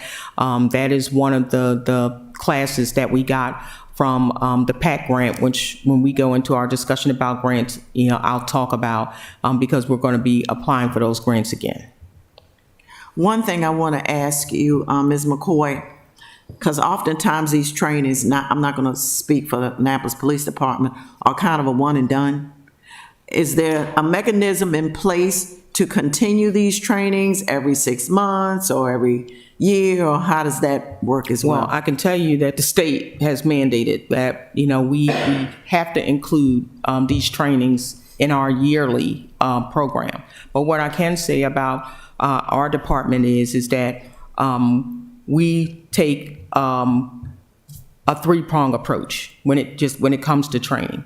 And a lot of people, you know, we train, then we monitor, then we adjust. So we train, we monitor our folks to make sure that they got the concepts, that they're doing what we ask them to do, that they're following our policy.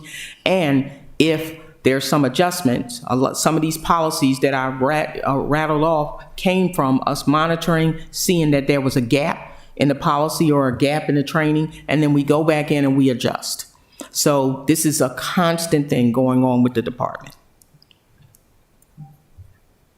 So the training is also not only, for new officers or officers that have been there maybe 1 or 2 years, but also those who may have been on the force 15 or 20 years, and all of that's calculated into the training program? Yes, ma'am. So some of the things from the state that is mandated training from the Accountability Act is de-escalation, bias training, that use of force training that they have to have. And these are for incumbent officers, and as well as officers going into the academy. The academies have to teach these subjects. So when they're coming out of the academy, they get it, and then they're getting constantly, you know, getting the training in service with us.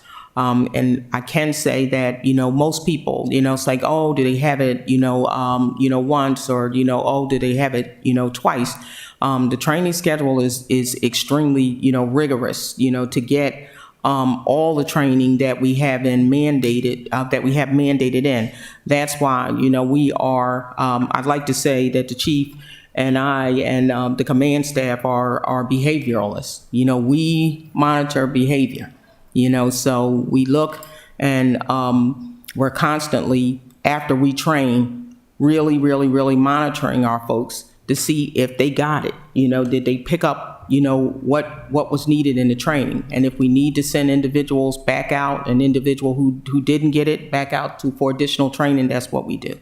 And that was my follow-up question. If at any point an officer feels like not only do I might need training, but I may need kind of to address maybe something traumatic, that's built into the training as well. Immediately, they're encouraged to say, I need some help here. I can't maybe go out on the street for the next month or so. Is that all built into the training as well? So one of the things that we loved about that ITR program, that trauma response program, is our peer support team. The program for the officers was a whole day, but that peer support team got a 3-day intensive training, and we're moving to get them certified in the ITR technique. So they have more peer support. They can respond better. Our goal is to make sure that our officers are physically and mentally healthy. Okay. Before we go on to recruitment and retention, Alderwoman O'Neill, I know, has a time deadline. Do you have any questions at this point? Okay, Alderman Gay? Yeah, on what section? We're on the training. So what about the previous one? Are we not? Can we wait till the end? Is that okay? That's fine. Okay. Okay. Anything you want to add, Chief, to that? No, I think that Major McCoy, that's her old title. Miss Rhonda McCoy captured it very well, but I think this needs to be said. We know that bias, every time I get the opportunity to speak about bias training, we all have biases, as Major McCoy, Ms. McCoy articulated. I think that at the core of what was explained to me about the ITR is the acknowledgement of that. And what that does, it sends every man and woman, because they're human beings, not robots. And so we have to manage expectations. We all are biased about something. The key becomes with this training is that we have to learn how to manage any potential biases that we may have in the execution of our duty. When we deal with the public and we go out and enforce the law, the whole idea of bias training is to make officers aware that you at any given time have the potential to make a decision based on bias, and you have to be forever mindful that when we're out there in the public, you have to do the best of your ability to make decisions based on the administration of justice and public safety. And so that takes out social status, it takes out political influences, it takes out race, it takes out all those things. And so if we can get the officers to understand that they're human and that there are struggles with biases that we all have as human beings, that's a human condition, that you're not going to eradicate it. What we can do is manage by risk.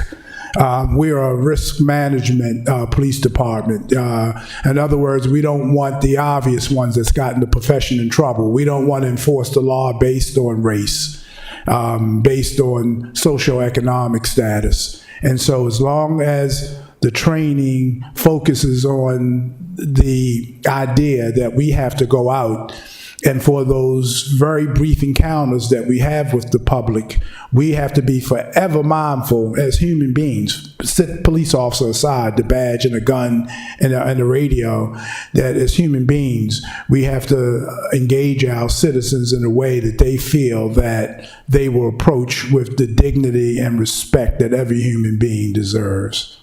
Thank you, Chief. We can move on to recruitment and retention.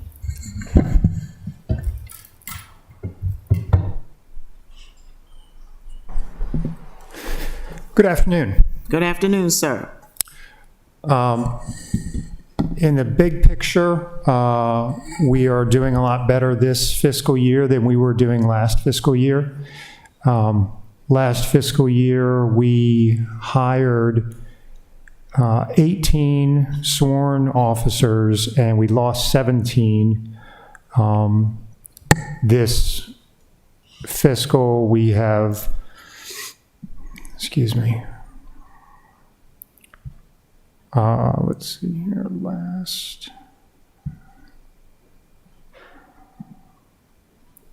so far this fiscal year, we've hired 9, and of the ones that we've lost, which were 7, there was a greater percentage of retirements this fiscal year. Last fiscal year, we had several officers leaving for either other law enforcement agencies or non-law enforcement fields altogether.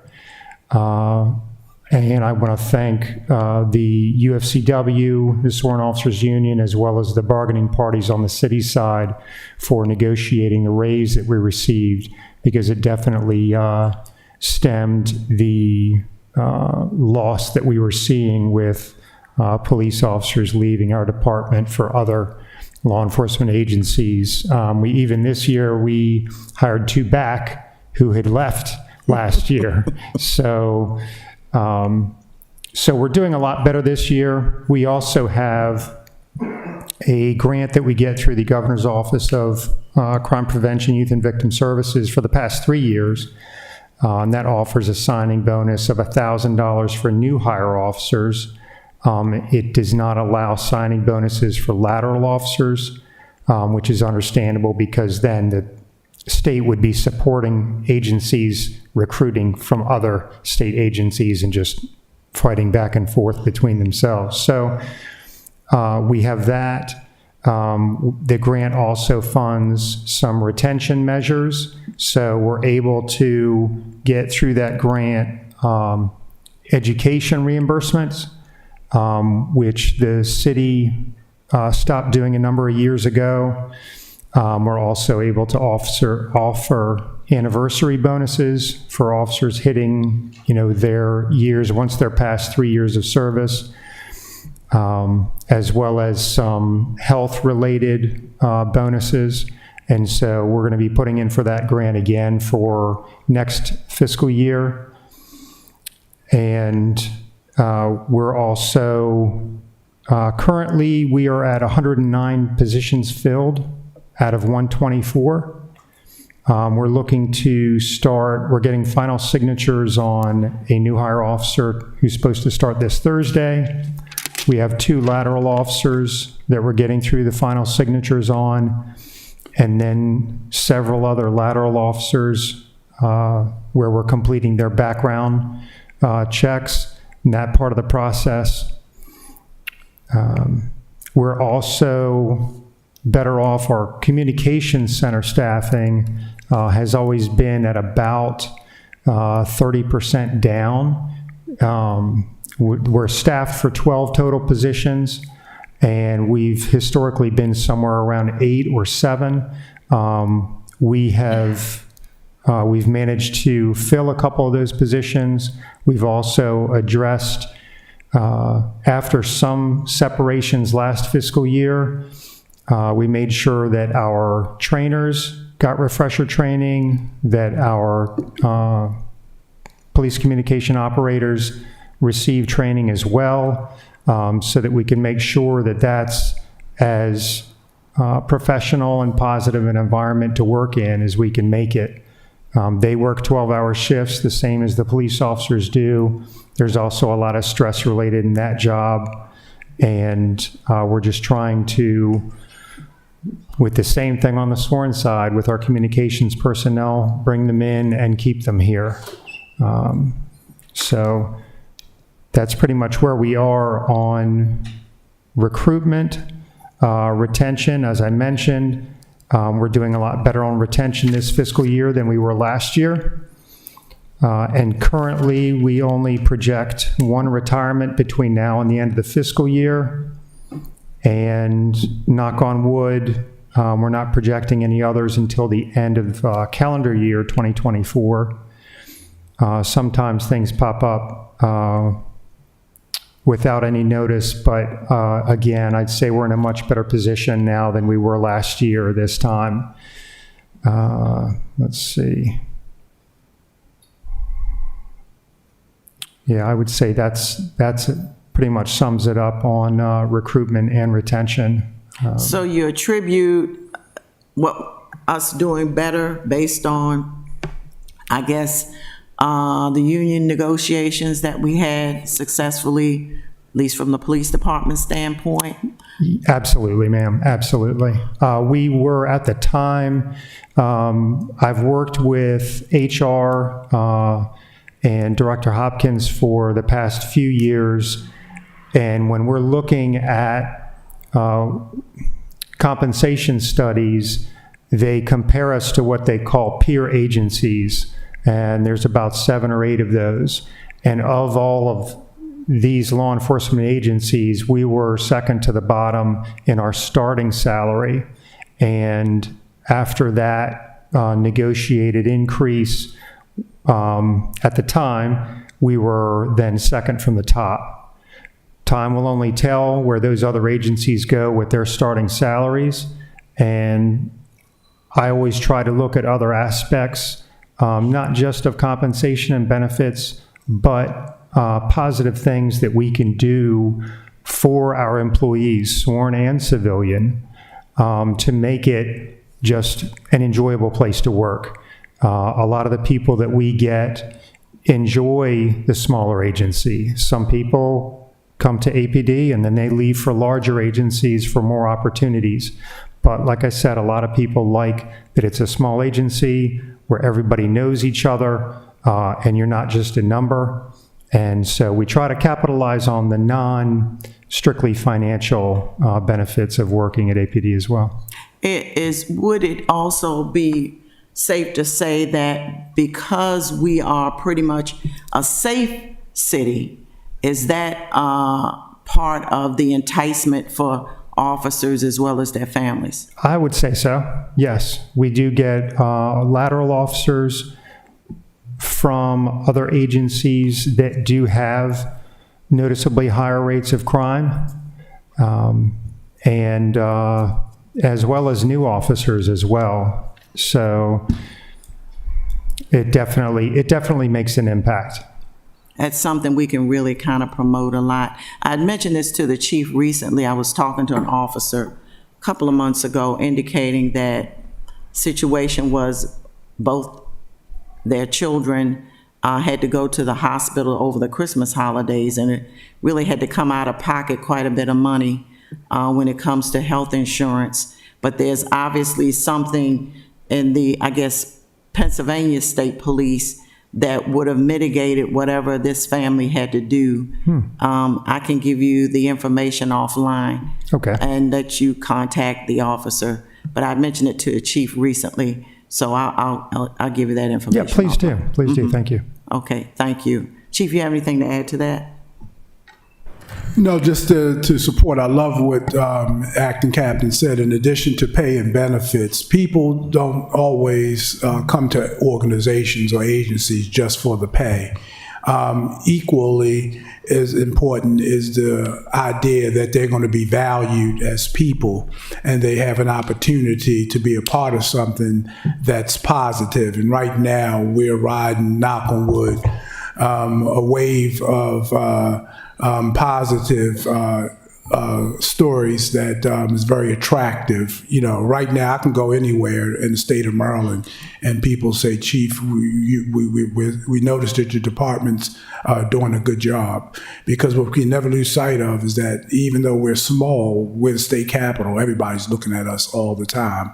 And so how we engage young men and women, how we bring them in to the department often determines whether they'll stay or not. That's any organization. That's why it's so important for you to onboard them properly. You know, if you want somebody, it's like a college fraternity. When you onboard them right, they're more apt to be participants. If you don't onboard them right, then they'll lose interest. And it's no different than law enforcement. When you bring them in the right way and you show them that you value them as people, then, you know, you're going to get a high probability that they'll stay. And so I think we have done a pretty good job collectively to promote that out. Thank you, Chief. Before we move to Police Accountability Board updates and grants, any questions about this segment? I just had one quick question about, around this time last year, we talked about basically mandatory overtime. Is that still in effect? And if so, is it sustainable? Well, I'll let Captain Condis, he hasn't spoken very much yet, I'll let him address that.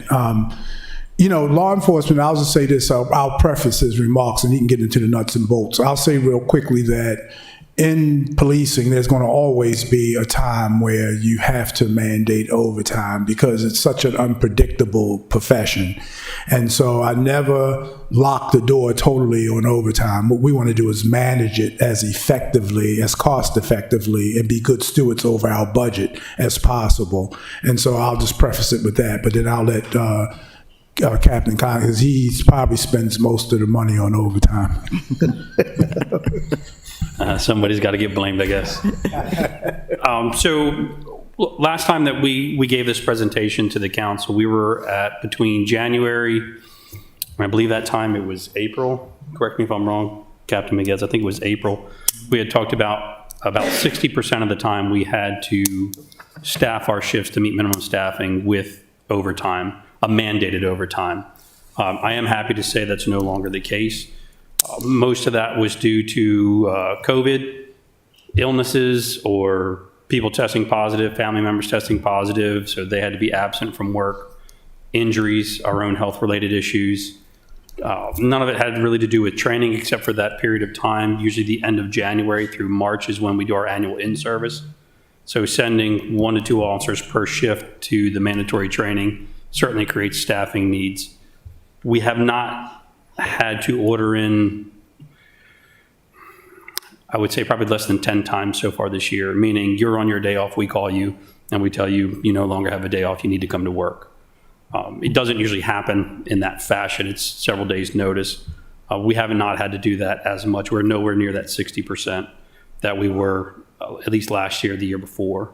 So a lot of that has come down with the increase in our staffing, and we've been able to put more people on shifts. I'm only 2 short right now in patrol. That could change, 5 minutes from now. Like Acting Captain Miguez says, we can't predict when people decide to leave sometimes. Sometimes we get very short notice. We can't predict when an officer is going to get injured and have to go out, when an illness is going to strike, when a family emergency comes around. Those are things that we just don't predict or can't predict. But right now we're doing a pretty good job this year.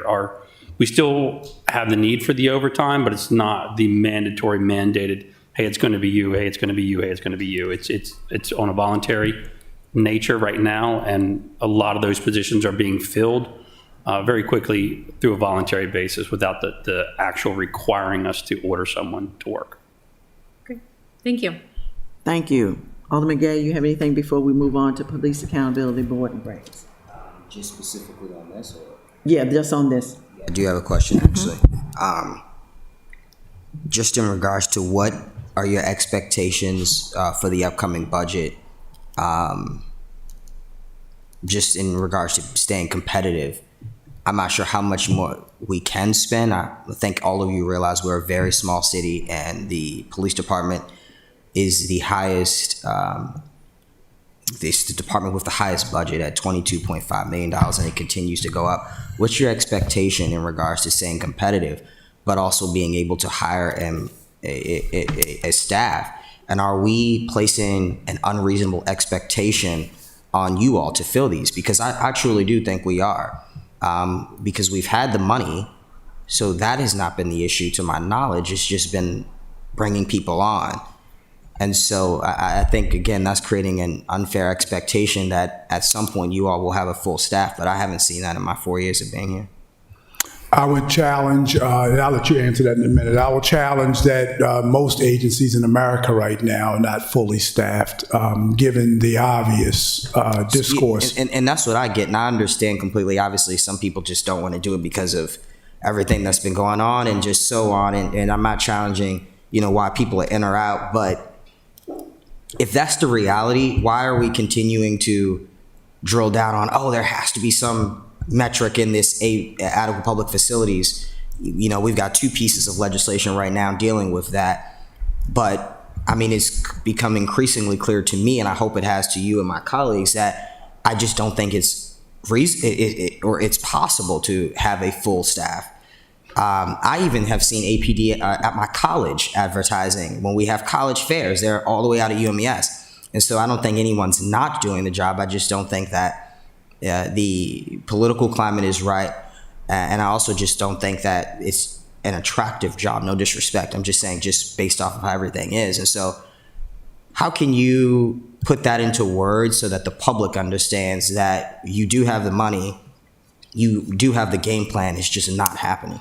Well, before I turn it over, to your point, and I agree with everything, my vision, again, I think that the chief of police has to have a vision. The vision is to provide the best public service that the community wants while still operating under the rule of law. And so that's a challenge in and of itself. That's one of the challenges that hampers our ability to attract the right candidates. Another vision of mine is that, I've said this numerous times, Alderman Gay, we got to get people from your ward, young men and women, to want to join their police department in their own city. And that's a challenge. That's what I want part of my legacy to be, that more Annapolitans join their city's police department, because then that creates a whole lot of things, I believe, that's far more positive than negative. But, I don't want to beat a dead horse, because I think you summed it up. But you said something, and I've shared this with you privately. I know we haven't talked as much as we used to, but you said something during last year's budget cycle, and that was the grant funding. So we don't always have to come to the Finance Committee to ask for enhancements in our budget. I still believe that because of the challenges that we're faced with and the expectations of our program, like reentry, if we could get a professional, top-notch grant writer and a manager with the support of the Finance Committee to apply for big grants, to even fund positions, especially in light of what I believe that the adequate public facility study is going to reveal, then we have to come back to the table and talk about a realistic way to approach it. If we are understaffed or undersized, then we're going to have a grant manager and a grant writer so that we can have the bandwidth to manage grants. So I'll just stop it right there, and then I'll turn it over to Captain Miguez to add anything to that. I would say that, the contract between the Sworn Officers Union and the city was a 2-year contract. So there's already a negotiated increase for FY24. So there's at least that. But as you mentioned, and the chief agreed, I also agree, it's a difficult time to recruit into law enforcement, period, anywhere. You also have to consider that along with other law enforcement agencies in our area, we're all competing for the same pool of applicants. And larger agencies with deeper pockets are going farther afield. You mentioned, I'm glad to hear that you're seeing us advertising out at UMES, because that's what I expect my recruiter to do.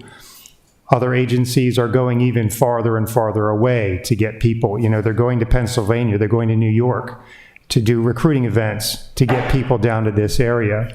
So we have to balance what we can justify as a reasonable amount to spend on recruiting, really drill down on what is effective recruiting, because more traditional methods of doing radio ads or TV ads, things like that, you're not getting the bang for your buck there that you used to.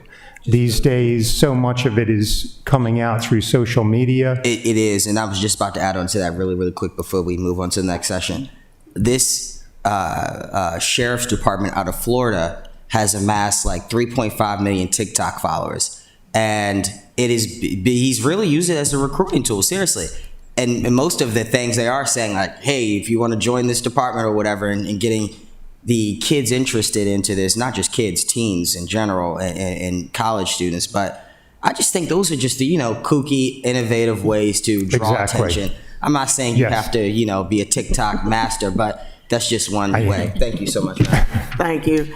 A couple things I want to add. I vividly recall, and the chief and I have talked about this before, when Dallas had that shooting several years ago, and I remember Chief Brown came out and said, he is from Dallas, he's retired since, but he said, I really, really, really want those who grew up in their own communities to come through the ranks, because if you become a police officer and we take you and put you right back in the neighborhood that you grew up in, you can formulate and help to cultivate and bring positive benefits back to your own community. And I thought, wow, what a great selling point for anybody. You have the opportunity to do what you feel like needs to be done in your community, whether it's correcting something or adding something to that community. And I know we've talked about joins and cadets and all of that, and that might be something that even at the high school level, in the county or whatever,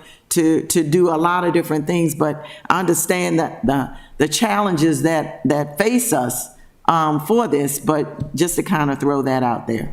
Yes, and we do, actually just recently, my recruiter, Detective Murphy, went out to a high school job fair. He's also been working with the community college for one of the classes that they have. They have a program that gets people basically through a police academy curriculum, minus a couple items that we would have to take care of upon hiring someone. And so he's gone out there and talked with the professor out there and talked with the students, and it's just another method for recruiting. And then we also, as I mentioned, we try to come up with creative ideas that we can either do ourselves or that we can get funded through the grant from the state. And just, I tell my guys that, the sky's the limit. Anything is worth a try.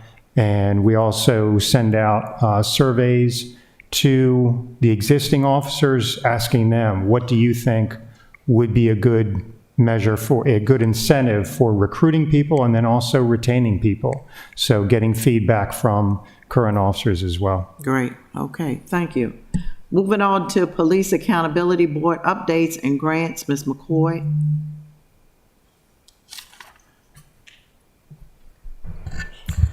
So I'm happy to report, as you all know, the last time we spoke, the Police Accountability Board had seated all 9 of its personnel, and we do have a number of, at least I think 2 members on that board that are from Annapolis. The ACC, that Administrative Charging Committee, that body of 5, where the county executive chose 2 people and the Police Accountability Board chose 3, they're now stood up. They selected all 5 of their members. I believe 1 individual is from Annapolis. They're, in my eyes, a pretty well-rounded group. They come from a myriad of investigative experience with law enforcement. You had a former internal affairs investigator seated on the board. There is a gentleman who has taught political science at the Naval Academy. There is a former EEOC investigator, individuals like that make up that board. So they're now up and running, and they're going to be coming to the Annapolis Police Department. We spoke. met on their first meeting. They were mainly, they do, just like you all, they do Robert's rules and things for their meetings, but they are in the process of writing their rules, of course, because this is all new to everyone. But we're looking forward to them coming out to the department. One of the things that you will see in our budget, or that you will see from us, and I wanted to say, again, about the grants. We try, or we do, the things that we need, that are necessity, are in that budget. Some of the things that we want, we'll try to seek a grant for. This is a little bit vicarious because we do have some needs and wants, but we're going to try to seek grant funding to get them. So you'll see that we're going to be putting back in for that PAC grant, which kind of like these two subjects are melding, the Police Accountability Board and the grants, in with that PAC grant. We need a secure way to transfer files over to the ACC that is not archaic, where we're printing a whole lot of files, where we're having to worry about the body-worn camera video or body-worn camera video being leaked, and other digital files that we might have in these investigations. So our current system, evidence.com, has a mechanism for us to do that, but we didn't currently have that upgrade. So we're looking to upgrade that system. Now, of course, we did have money set aside in the budget for the ACC.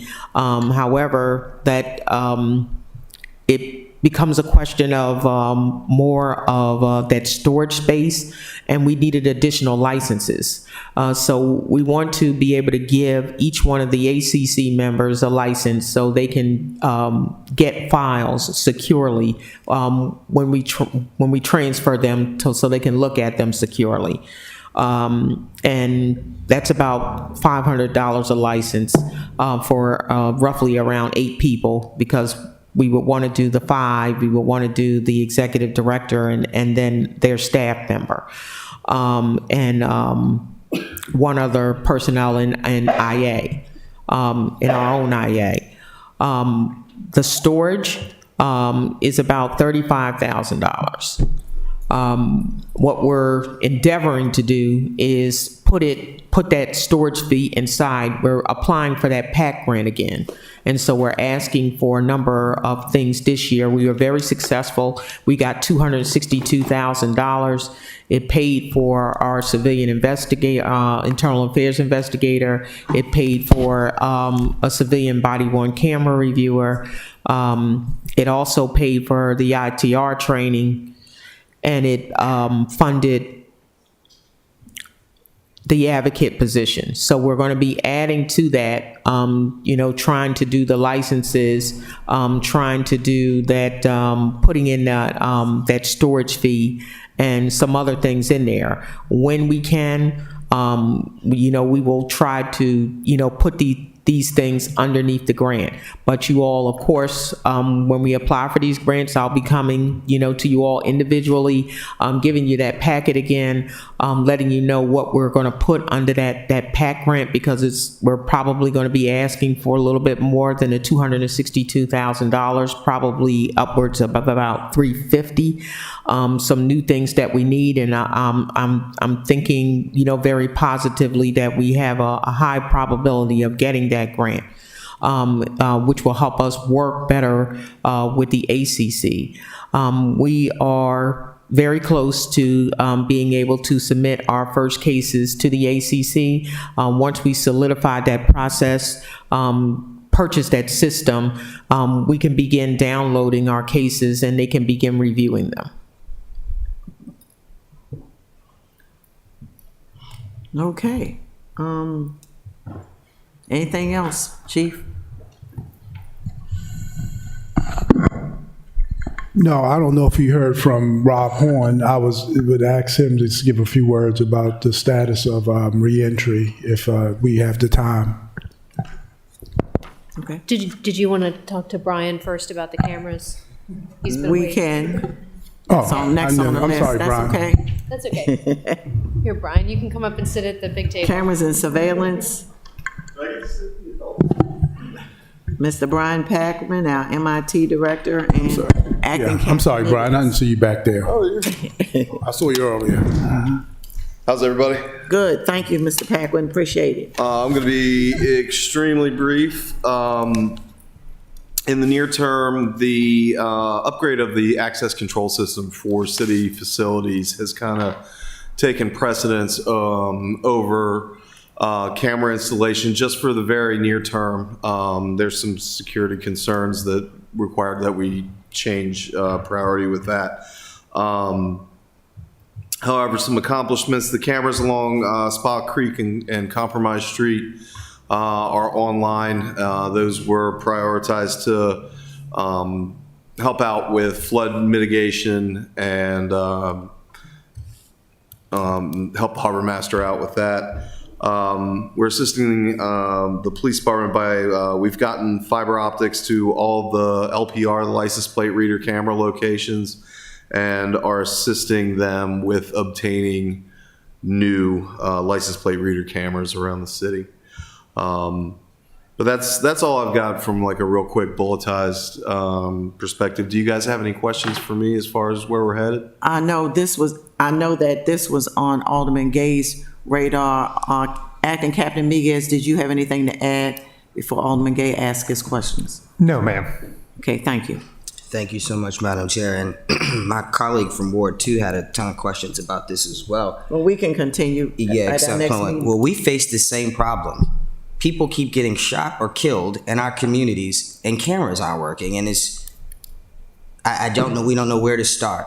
I guess my first question would be: when I'm in OEM, I can, from their basement, look at downtown and see everything. Zoom in on people's faces. Zoom in on cars. Make the camera do a 360 and all of that. How is that different from the system that we are maybe running or pairing with current police department cameras? And how come that technology, well, maybe it is accessible. If it is accessible, how much does it cost, and how can we install it in high crime areas, high crime, high traffic areas, i.e. Clay Street, i.e. President and Madison? I was puzzled when I found out that a camera was not at the intersection of President and Madison. Every single car that commits a drive-by every other week rides straight through there, and then they ride through the back and then come around onto Boucher. And so I was just like, how don't we have surveillance technology there? Even if they don't have a plate on the car, okay, well, at least we know what the car looks like. And so how can we make that technology accessible? And how much does it cost? And I'll sponsor the amendment today. So we've got the ongoing capital improvement project that will be entering its third year in FY '24. And we've requested additional funding for that. So I believe, I think some of our colleagues here with the police department would share your frustration at the progress that we can't do everything at once. As we do this build out, we're making sure that we're doing it for the long haul, that the technology that we're putting in place is easily upgradable for decades into the future. And a big part of that is getting fiber optics to these locations where the cameras are going to be replaced and or placed in general, just additional cameras. We have a fiber contractor that is working very nearly nonstop, has a crew working for us getting the fiber put into place. A lot of the reason that you may also feel frustrated that the in-close areas to the downtown campus seem to have better technologies, that they were more easily accessible, that these runs didn't have to go all over. But we've made good progress on getting fiber to these locations. We have cameras in stock. A lot of year one was planning, obtaining cameras with long lead times, especially considering the supply chain issues that were caused by the pandemic. But we've gotten cameras in stock now, and we're getting fiber to these locations, and we have crews in place, basically ripping and replacing cameras at the places that we've gotten fiber to. Like I said, we shifted gears just a little bit in the near term to address an issue with the building access system. We're going to get through that very, very quickly. We have the entirety of the hardware in stock. We have crews working. They'll actually be here in City Hall in the next few days. But once we button that up, they'll be out in the field hanging cameras. And again, it's a multi-year project, and we are moving it along as quickly as we can. I hope that answers at least part of your question. It does. So how can I jump for priority? Because you mentioned, and I don't think this is your fault at all, Brian, at all, but you mentioned compromise and SPA was moved up because of concerns with flood mitigation. And, to me, I would have rather seen, a trade-off in a community that has more severe issues. Not that flooding is not a severe issue, but I can run from a flood. I can't run from a bullet, Understood, and so, sir. yeah.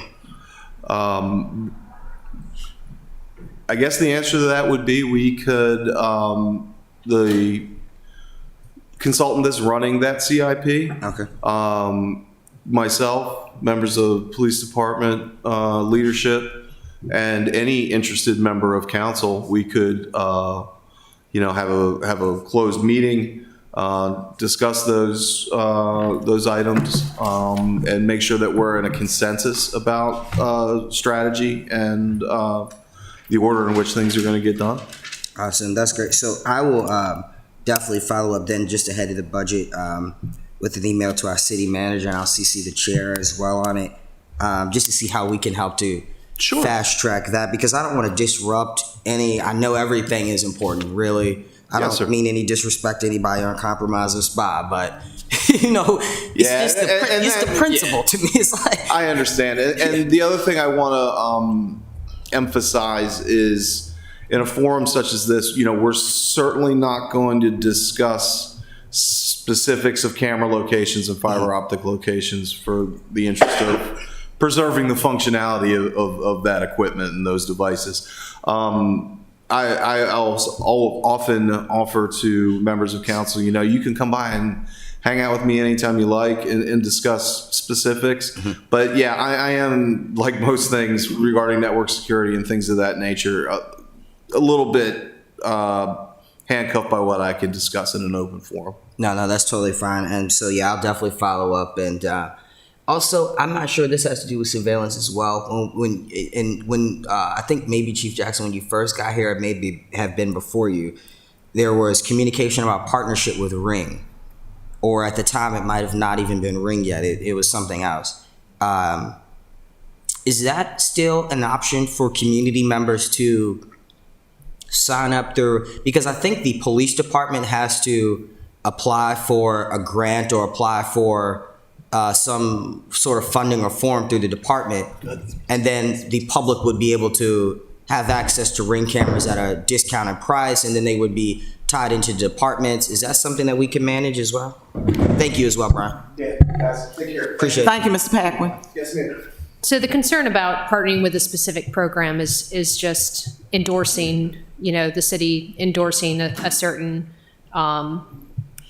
Vendor. platform or vendor. They can share their Ring videos with us very easily, and also even through email, but also through our evidence.com system. It's easy for them to upload and share those videos with us. So, I appreciate that there's a specific Ring program. I think it would be the better idea would be a grant where we could offer people in general grants to install cameras that then we can have access to when needed, high quality, video surveillance that we could do. But that would require definitely someone to manage that program. If we're giving people grants to invest in this kind of equipment, those things need checks and balances to make sure people are actually using that money for that purpose. Yeah, well, that's why I think the third party is a little better, and because we aren't paying for it, Jeff Bezos is paying for it, and he has the cash to float, an extra $500,000 for the installation, and as you mentioned, have someone running. So, but I get the concern about endorsing a particular project. Thank you. Well, Baltimore has that program, but like Captain Miguel says, we not just Ring in and of itself, ring-style cameras are just as effective. So if you make it a broad initiative to offer tax incentives or some other incentives for people to install cameras with the understanding that we can knock on the door without a subpoena or a warrant and access it, then I would be for all of that. But like Captain Miguel said, you have to be careful about endorsing one particular brand, but just make it a blanket program to give us access to all of those cameras, because they're all ring style type cameras, whether you're talking about Vivint or other name brands. Okay, thank you.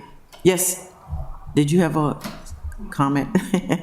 I'm gonna jump back to Police Accountability Board, and I don't want to leave anyone out. And I didn't know if our Assistant City Attorney, Ms. Berger, wanted to mention anything regarding that as well. I know she's worked very closely on that issue. I have with Ms. McCoy, and she covered everything, so I don't have anything else to add, but thank you, though. Fine, thank you. Doesn't matter. I did have a question for Ms. McCoy. I appreciate it very much. You mentioned earlier several policy changes, L15, et cetera. Is it possible to provide that to us in a visual document so that we can actually, you know, like get a read L15 means X and this is what is expected from that? Or is that already available? Have you shared that with us? Yeah, so I'm sorry. I think you had to go to the bathroom when I was talking about that. When we do that, right now, you're going to be able to go to the department. Oh, you just said you had that update. Okay, yeah. Update, Okay. and then that's how they're listed. So it'll be like L15, exculpatory evidence, or, it'll go, that's how they read. So you'll know exactly where to go. And what about in regards to the changes in mandates and like trainings and et cetera? Is that tracked internally, or is that something that's public facing as well? So the public can say, hey, we know that 80% of our department on 320 is trained in some sort of bias, diversion or whatever, Now, yearly, what I can say as far as our internal, complaints and everything goes, every yearly we put up a report, and each command, does kind of a monthly report. But we can kind of discuss, putting up one of the training reports. But if you want to know who has trained and the departments that are compliant, the state now, through the Office of the Governor's Crime Control, Prevention, and Youth Services, they're now mandated, as we're reporting, we have to report on search and seizure, we have to report on use of force, we have to report on a myriad of other things. They put out a general overall report where you can go and search it by jurisdiction and look and see where Annapolis is. What was that? The Governor's Office of Youth Services and Crime Control and Prevention.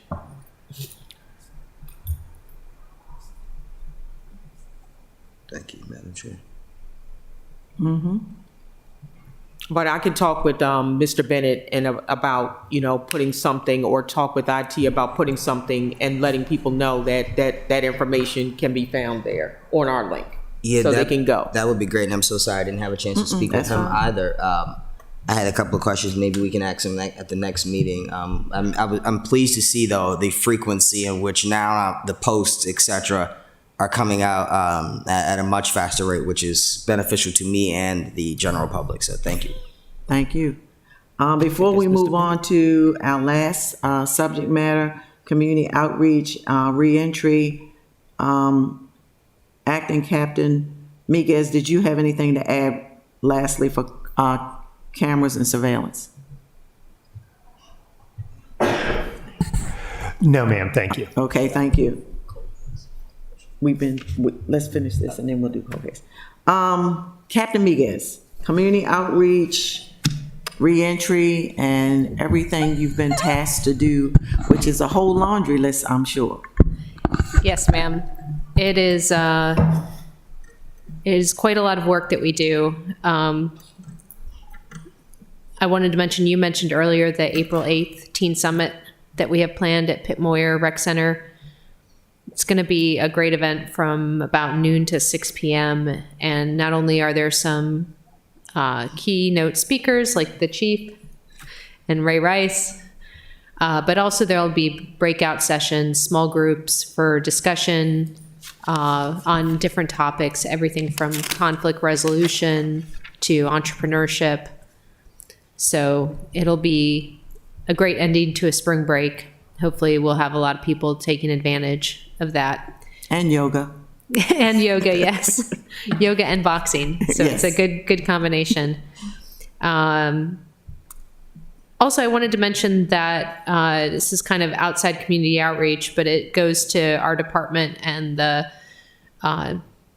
just the dedication of our officers. Our female officers stepped up to host the Mid-Atlantic Association of Women in Law Enforcement annual conference this year. It's going to be held in Annapolis, right at the Westin in September. And female law enforcement officers from New Jersey, Pennsylvania, Virginia, Delaware, West Virginia, and DC will be attending. And it'll really put a highlight on the city and our police department. So we're really excited about that and really happy to have the chief's support, because without his support, we would not be able to make the commitment to host it. So we're really looking forward to that event. And I wanted to talk especially about our reentry program today. So it's the Positive Impact Program, because we're not just talking about reentry, so people coming back from being incarcerated to the community, but we're also focused on no entry as well. So it's kind of a two-pronged approach on our reentry Positive Impact Program: no entry and reentry. And we wouldn't have the program that we do have without Officer Horn. I wanted the chief to take a minute to share. He was at a federal event recently, and our program has noticed there as well. Yeah, about a week and a half ago, maybe 2 weeks ago, it was that recent. I was at an event and I ran into a U.S. Marshal, said, "That's Chief Jackson." And the first thing that he said to me was how grateful he was to the men and women of the Annapolis Police Department. I think he grew up in the area, if not Annapolis, in Anne Arundel County. But he's a U.S. Marshal, a Deputy U.S. Marshal, but he was sharing with me, which I beamed with pride, and I shared with Captain Miguez and Robert Horn, was that he said that Robert Horn's name was mentioned in Washington, D.C. at the Justice Department. He said all the big wheels, that's a quote, all the big wigs were there. And Annapolis PD came up, and particularly Robert Horn's reentry. And so I couldn't wait to come back and share that with Captain Miguez and Robert Horn, that, as kids say, for real, he's been recognized across the country in terms of what he's been doing. And so the federal government's even intrigued by the partnerships that he's been able to forge. So I thank you, Captain, for mentioning that. I appreciate it. So I want you to hear from Officer Horn himself. There's a lot of new developments and new programs that are coming on board. So, thank you. Good afternoon. Good afternoon. I just want to thank the chief and the rest of the command staff for the support. I wouldn't be able to do this without the support of the command staff and also the city council. I thank you for the support that you've given this unit and the positive impact. And it's a team effort. I've been like this all my life. Even as a child growing up, I always cared about people. And that's what drove me to law enforcement, to make a difference. And so you mentioned earlier about recruiting within the community. And so you remember me when I was a little boy. You watched me grow up in Baltimore City Police Department. I certainly did. You broke me in when you was the assistant state's attorney. I remember you. I remember you. Getting me up there in that stand. And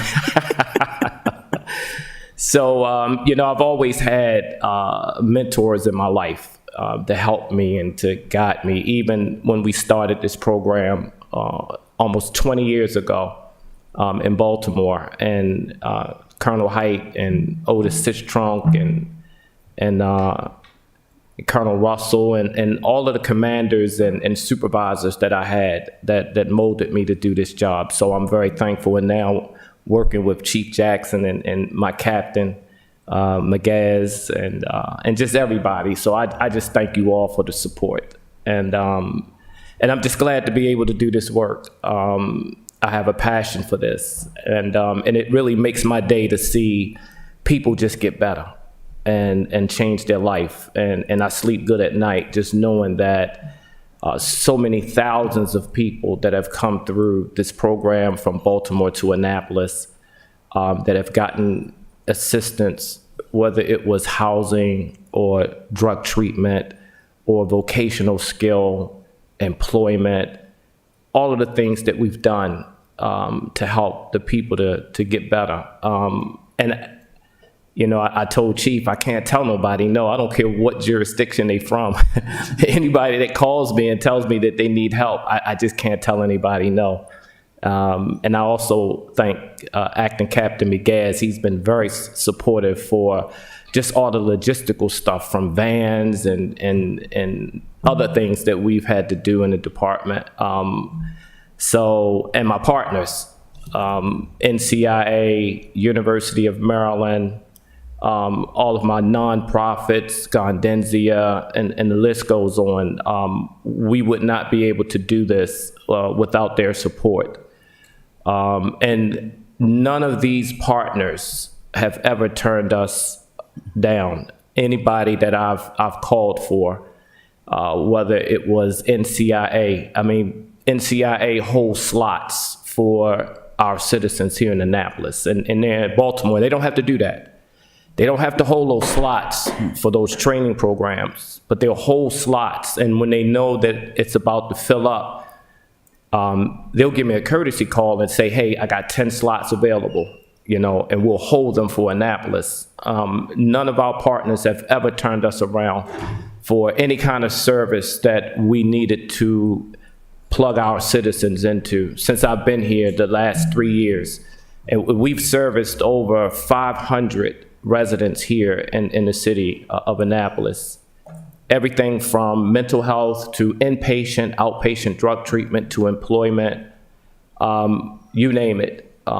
We've been able to provide those services. So Pastor Carroll and Corporal Stokes and Corporal Schmeichel, they've been a great team.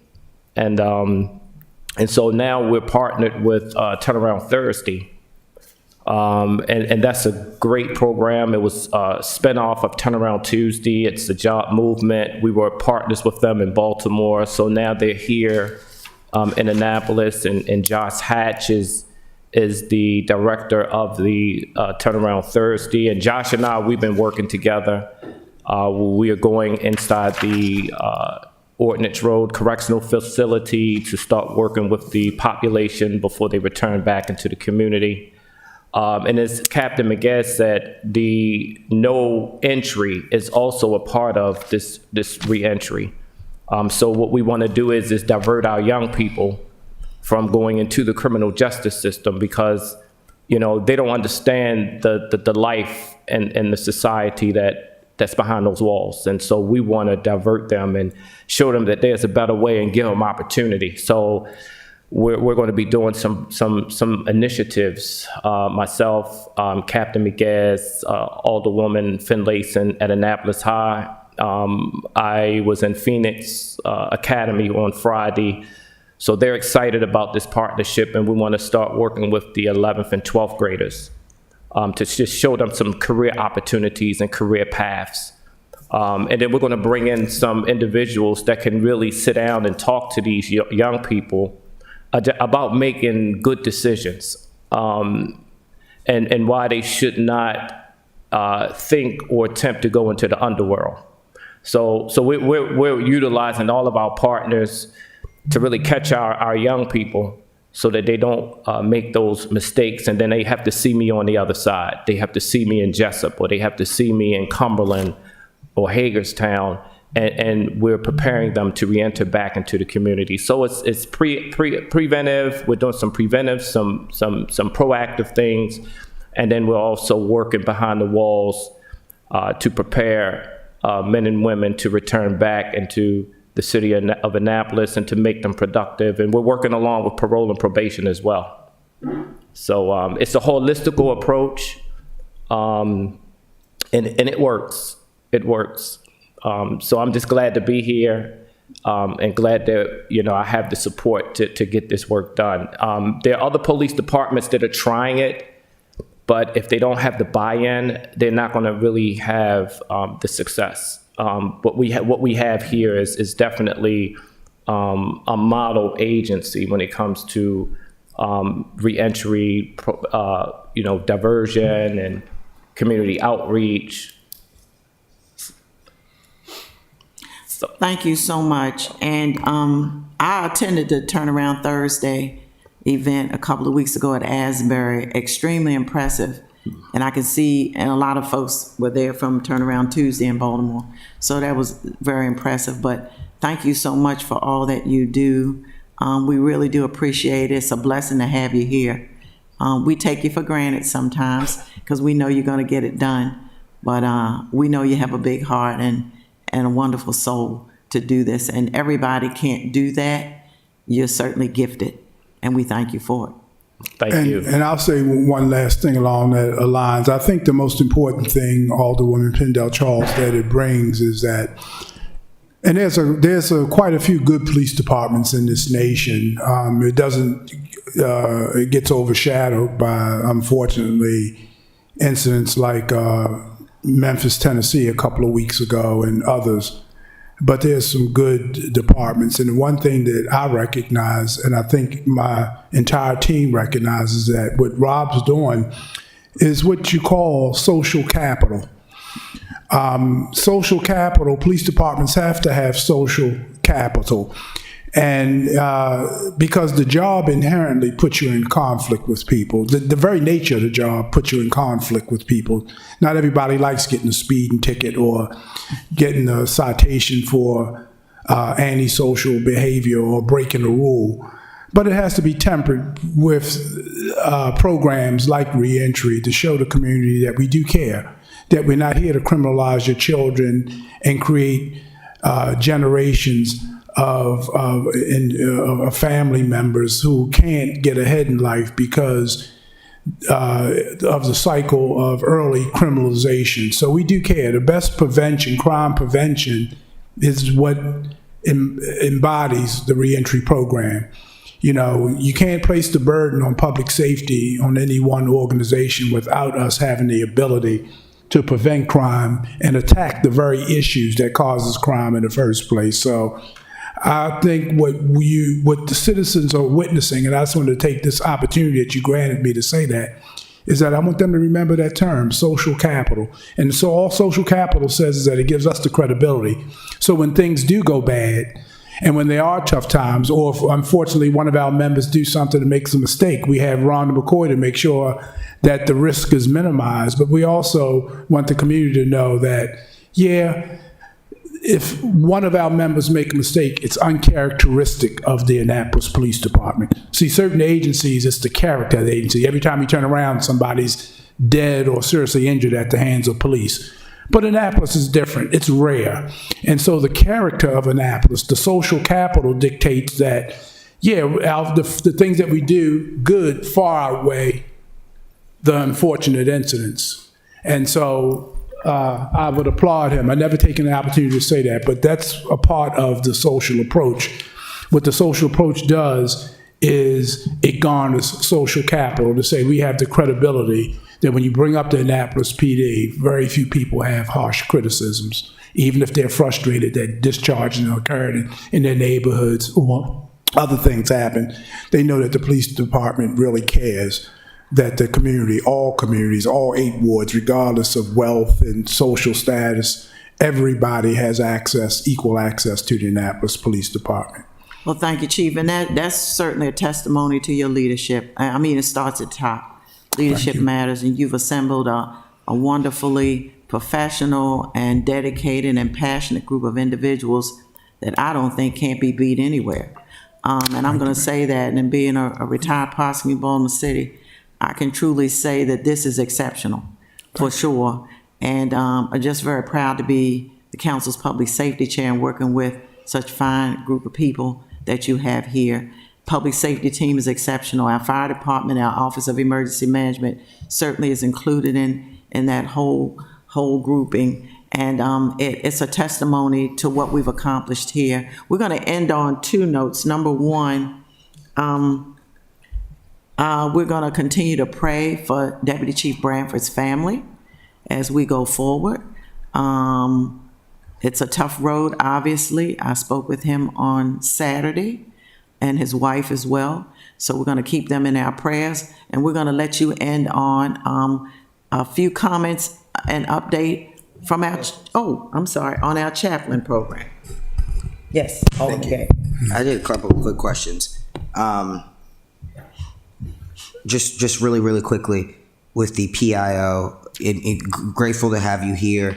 My just request are visual charts would be greatly appreciated for social media. I think it would just be helpful in stressing maybe the lack of crime. Sometimes there is an expectation that there is more crime going on than not. And so visual aids, please. Video media, it would be incredibly helpful as well. A couple of months ago, there was an incident with a hit and run. They did like a video outside of the police department. It was shared 100 times, and people were just able to have access to that. I've said the updates on crimes and statistics, and then social media. I'm not sure how in depth your knowledge is with social media, but we do have an internship program that we do in the summers here. I'd love to pair an intern with you just to be able to take advantage of all that is possible there. And I'll schedule some time to talk with you offline. Oh, my last thing, please. When a violent crime takes place in one of our communities, we have an issue with communicating that to the older persons, not the description of the crime, but just, hey, it's 11:55. I just want to let you know someone was just shot at X street or whatever. But I don't think that there was a PIO officer before, so that would just be helpful to communicate with us. Alderman Gay, to your point, that was all part of the first section. Awesome. that we overlooked. Chain of information, including for serious events, discharges, shootings, homicides, and we can talk about that later. I think the chief is working on a more streamlined approach, and now that I know Deputy Chief Branford was kind of the crux of all of that, but that's something that we are working on, and it's on the list. Perfect. So, and then also, I didn't have a chance to the cold cases. Is it possible? Public Works has a document that's accessible to the City Council, where they have all the projects that are going on, and then going across is a list of information, the date that it happened, last contact, what's pending and all that. It would be helpful if we could have something like that for cold cases, because I have no idea what's going on. I mean, I'm assuming that crimes are being solved because I see, the occasional blurb in the newspaper, but other than that, we have no idea what's really going on. If there is a need for additional staff, I know you said that last year and that it was going to be included in this budget. I don't think, or on the 23 budget, if there is a need, I would hope that we'd have that brought before us, and maybe it gets funded or not. I do have a concern with it's only a cold case then, I guess, if the person is murdered, but I do have a concern with retaliation from maybe cases from previous administrations, not that you had been the chief for, but that continue to linger in our communities. And I think one of them that just took place in my ward in Bay Ridge Garden was directly tied to a cold case. And so again, solving and closing those, to me, goes a great deal in, building trust with our community and limiting the retaliation and gunfire that we have. So it'd be great to have some update on that as well. Yeah, and we'll give you an update. One of the things I'll talk to Lamar Howard about, Captain Howard, I should say, and all the rest of the command staff. I'm not happy, and I shared this with my deputy chief, Branford, before he left to go on his medical, is that we have to really define cold cases. Generally, a case gets cold after between 48 and 72 hours. When you have a cold case unit, though, some of the more recent cases are still being actively investigated. It's 50 definitions of cold case. Some agencies define it as when all investigative leads have been exhausted and you have nowhere else to go. Others define it as if an arrest hasn't been made or a person of interest hasn't been established within 48 to 72 hours. So one of the things we're going to do Alderman is define what the cold cases are so we can catalog them appropriately. I think that, excuse me, that there's a need to to give more clarity to what cold case is, and then we can have a list of cases that we determine collectively that are cold, and as opposed to cases that we're still actively investigating, and there's other reasons that the case hasn't been brought to a judicial officer for prosecution. Chief, if I can just speak on that for a minute. So one of the things that the PIO will be working on is basically a website, webpage that is going to list all of our uncharged, no person of interest necessarily, homicide cases going back from present day. So maybe even, as recently as any cases last year, which are only homicide. No one has been charged from 2022. In that one case, but even as recently as last year, and then going backward in time and getting that information out there to the public, and then building on that with, like you said, videos, getting out on the news and things like that. I think that's helpful in for our cold cases to generate new information, people that come forward, things change over time. I think what you were speaking on was kind of investigative updates, and those would be something that would be done on a case-by-case basis with older people in probably private meetings because of the nature of those cases. They wouldn't be posted on a website or a spreadsheet for everyone to share. Okay, two things in response to that, and I know we got to wrap up, but this is important. Because we have to have your My meeting meeting, at 6. yeah, which I may cancel because I've been here for 4 hours. So, just quickly, the website will be great. I'm confused why we wouldn't be able to, not investigative details like saying, hey, I went to go knock at X and X's door, but hey, this happened here, we're this far into the case. If you see a red car that looks like this, you should probably be looking out for it. Those things I just feel like we're missing in communication with the community, and it's frustrating. And I would hope that the new page would actually go back further, because I think for me, it would go all the way Okay, back. yeah, It would yeah, just yeah. start at the most recent cases and go. Yes, not only that, but I have to be careful because I get calls from other entities sometimes. They think we've divulged too much information. And I have no problem from day one just sharing with the council privately. Well, not just us, but the public, I feel, is missing. Well, some things I agree, Yeah. but I agree. I agree with you wholeheartedly. But the tricky thing about cold cases, especially in Anne Arundel County, I'm going to get myself in trouble, and I've done a presentation without getting myself in trouble, is that there's entities, again, as I stated, outside of us that often determines. What I'm wrestling with is I don't want to give anybody the excuse not to prosecute a cold case. I don't want to give them anything. So With all due respect, the reason why I say I'll share with you privately, I don't want to give anybody outside of the Annapolis PD who has to help us a reason not to. If I'm making sense, Alderman Gay. No, that's totally fine. Yeah. Yeah. I appreciate all of that effort, and I know you all are working on it. I think, and I'll close with this. I don't know what ever happened with the Terry Bosley thing, and that just troubled me since. Everybody was, it was like broad daylight. We did these vigils. We had Eastport working together after that for like a year, and we just never really got any. And I just think that I think it just continuously opened the community wounds, and they just have never really healed from crimes like that. That was a crazy summer. I think that was 2016, 17. So I'll talk with you offline. I'm familiar with that case. It predates me, but I'm very familiar with the case. Very sad case. Yeah, and I know what that was all about. But why don't we do this? And I'm getting ready to create more work for my commanders, but as chief, I think I can do that. If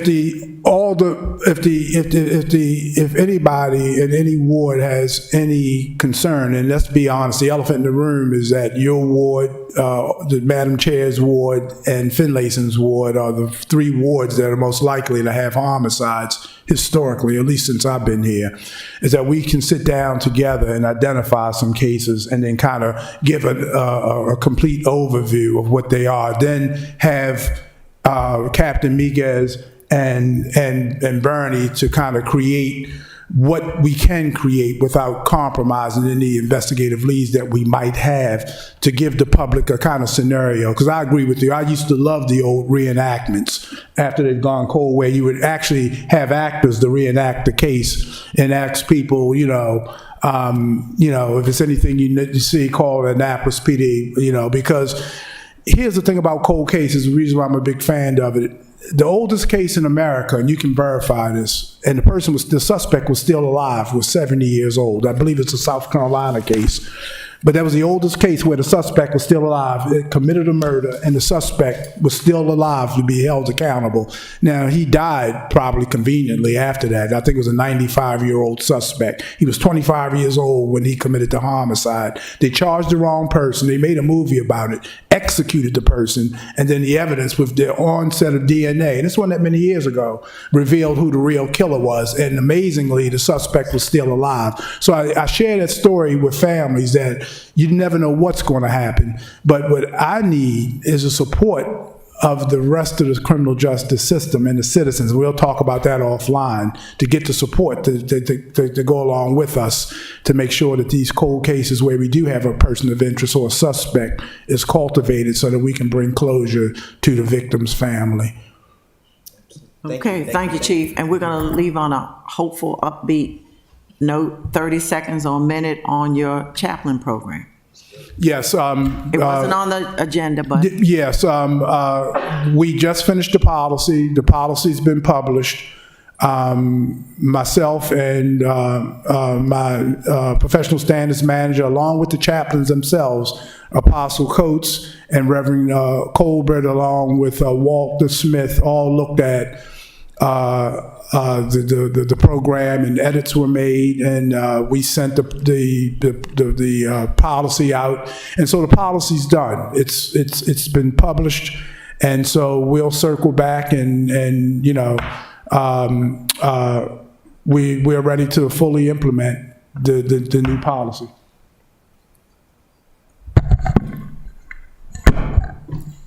Included in this year's budget is a very, very small budget enhancement for the chaplains. The chief will talk about that. Yeah, and the reason why, because I recommended that they get a stipend, $500 a year, because often chaplains are requested to be at catastrophic scenes, crime scenes. They were there for the tornado. They've been there for the homicides. They use their own gas.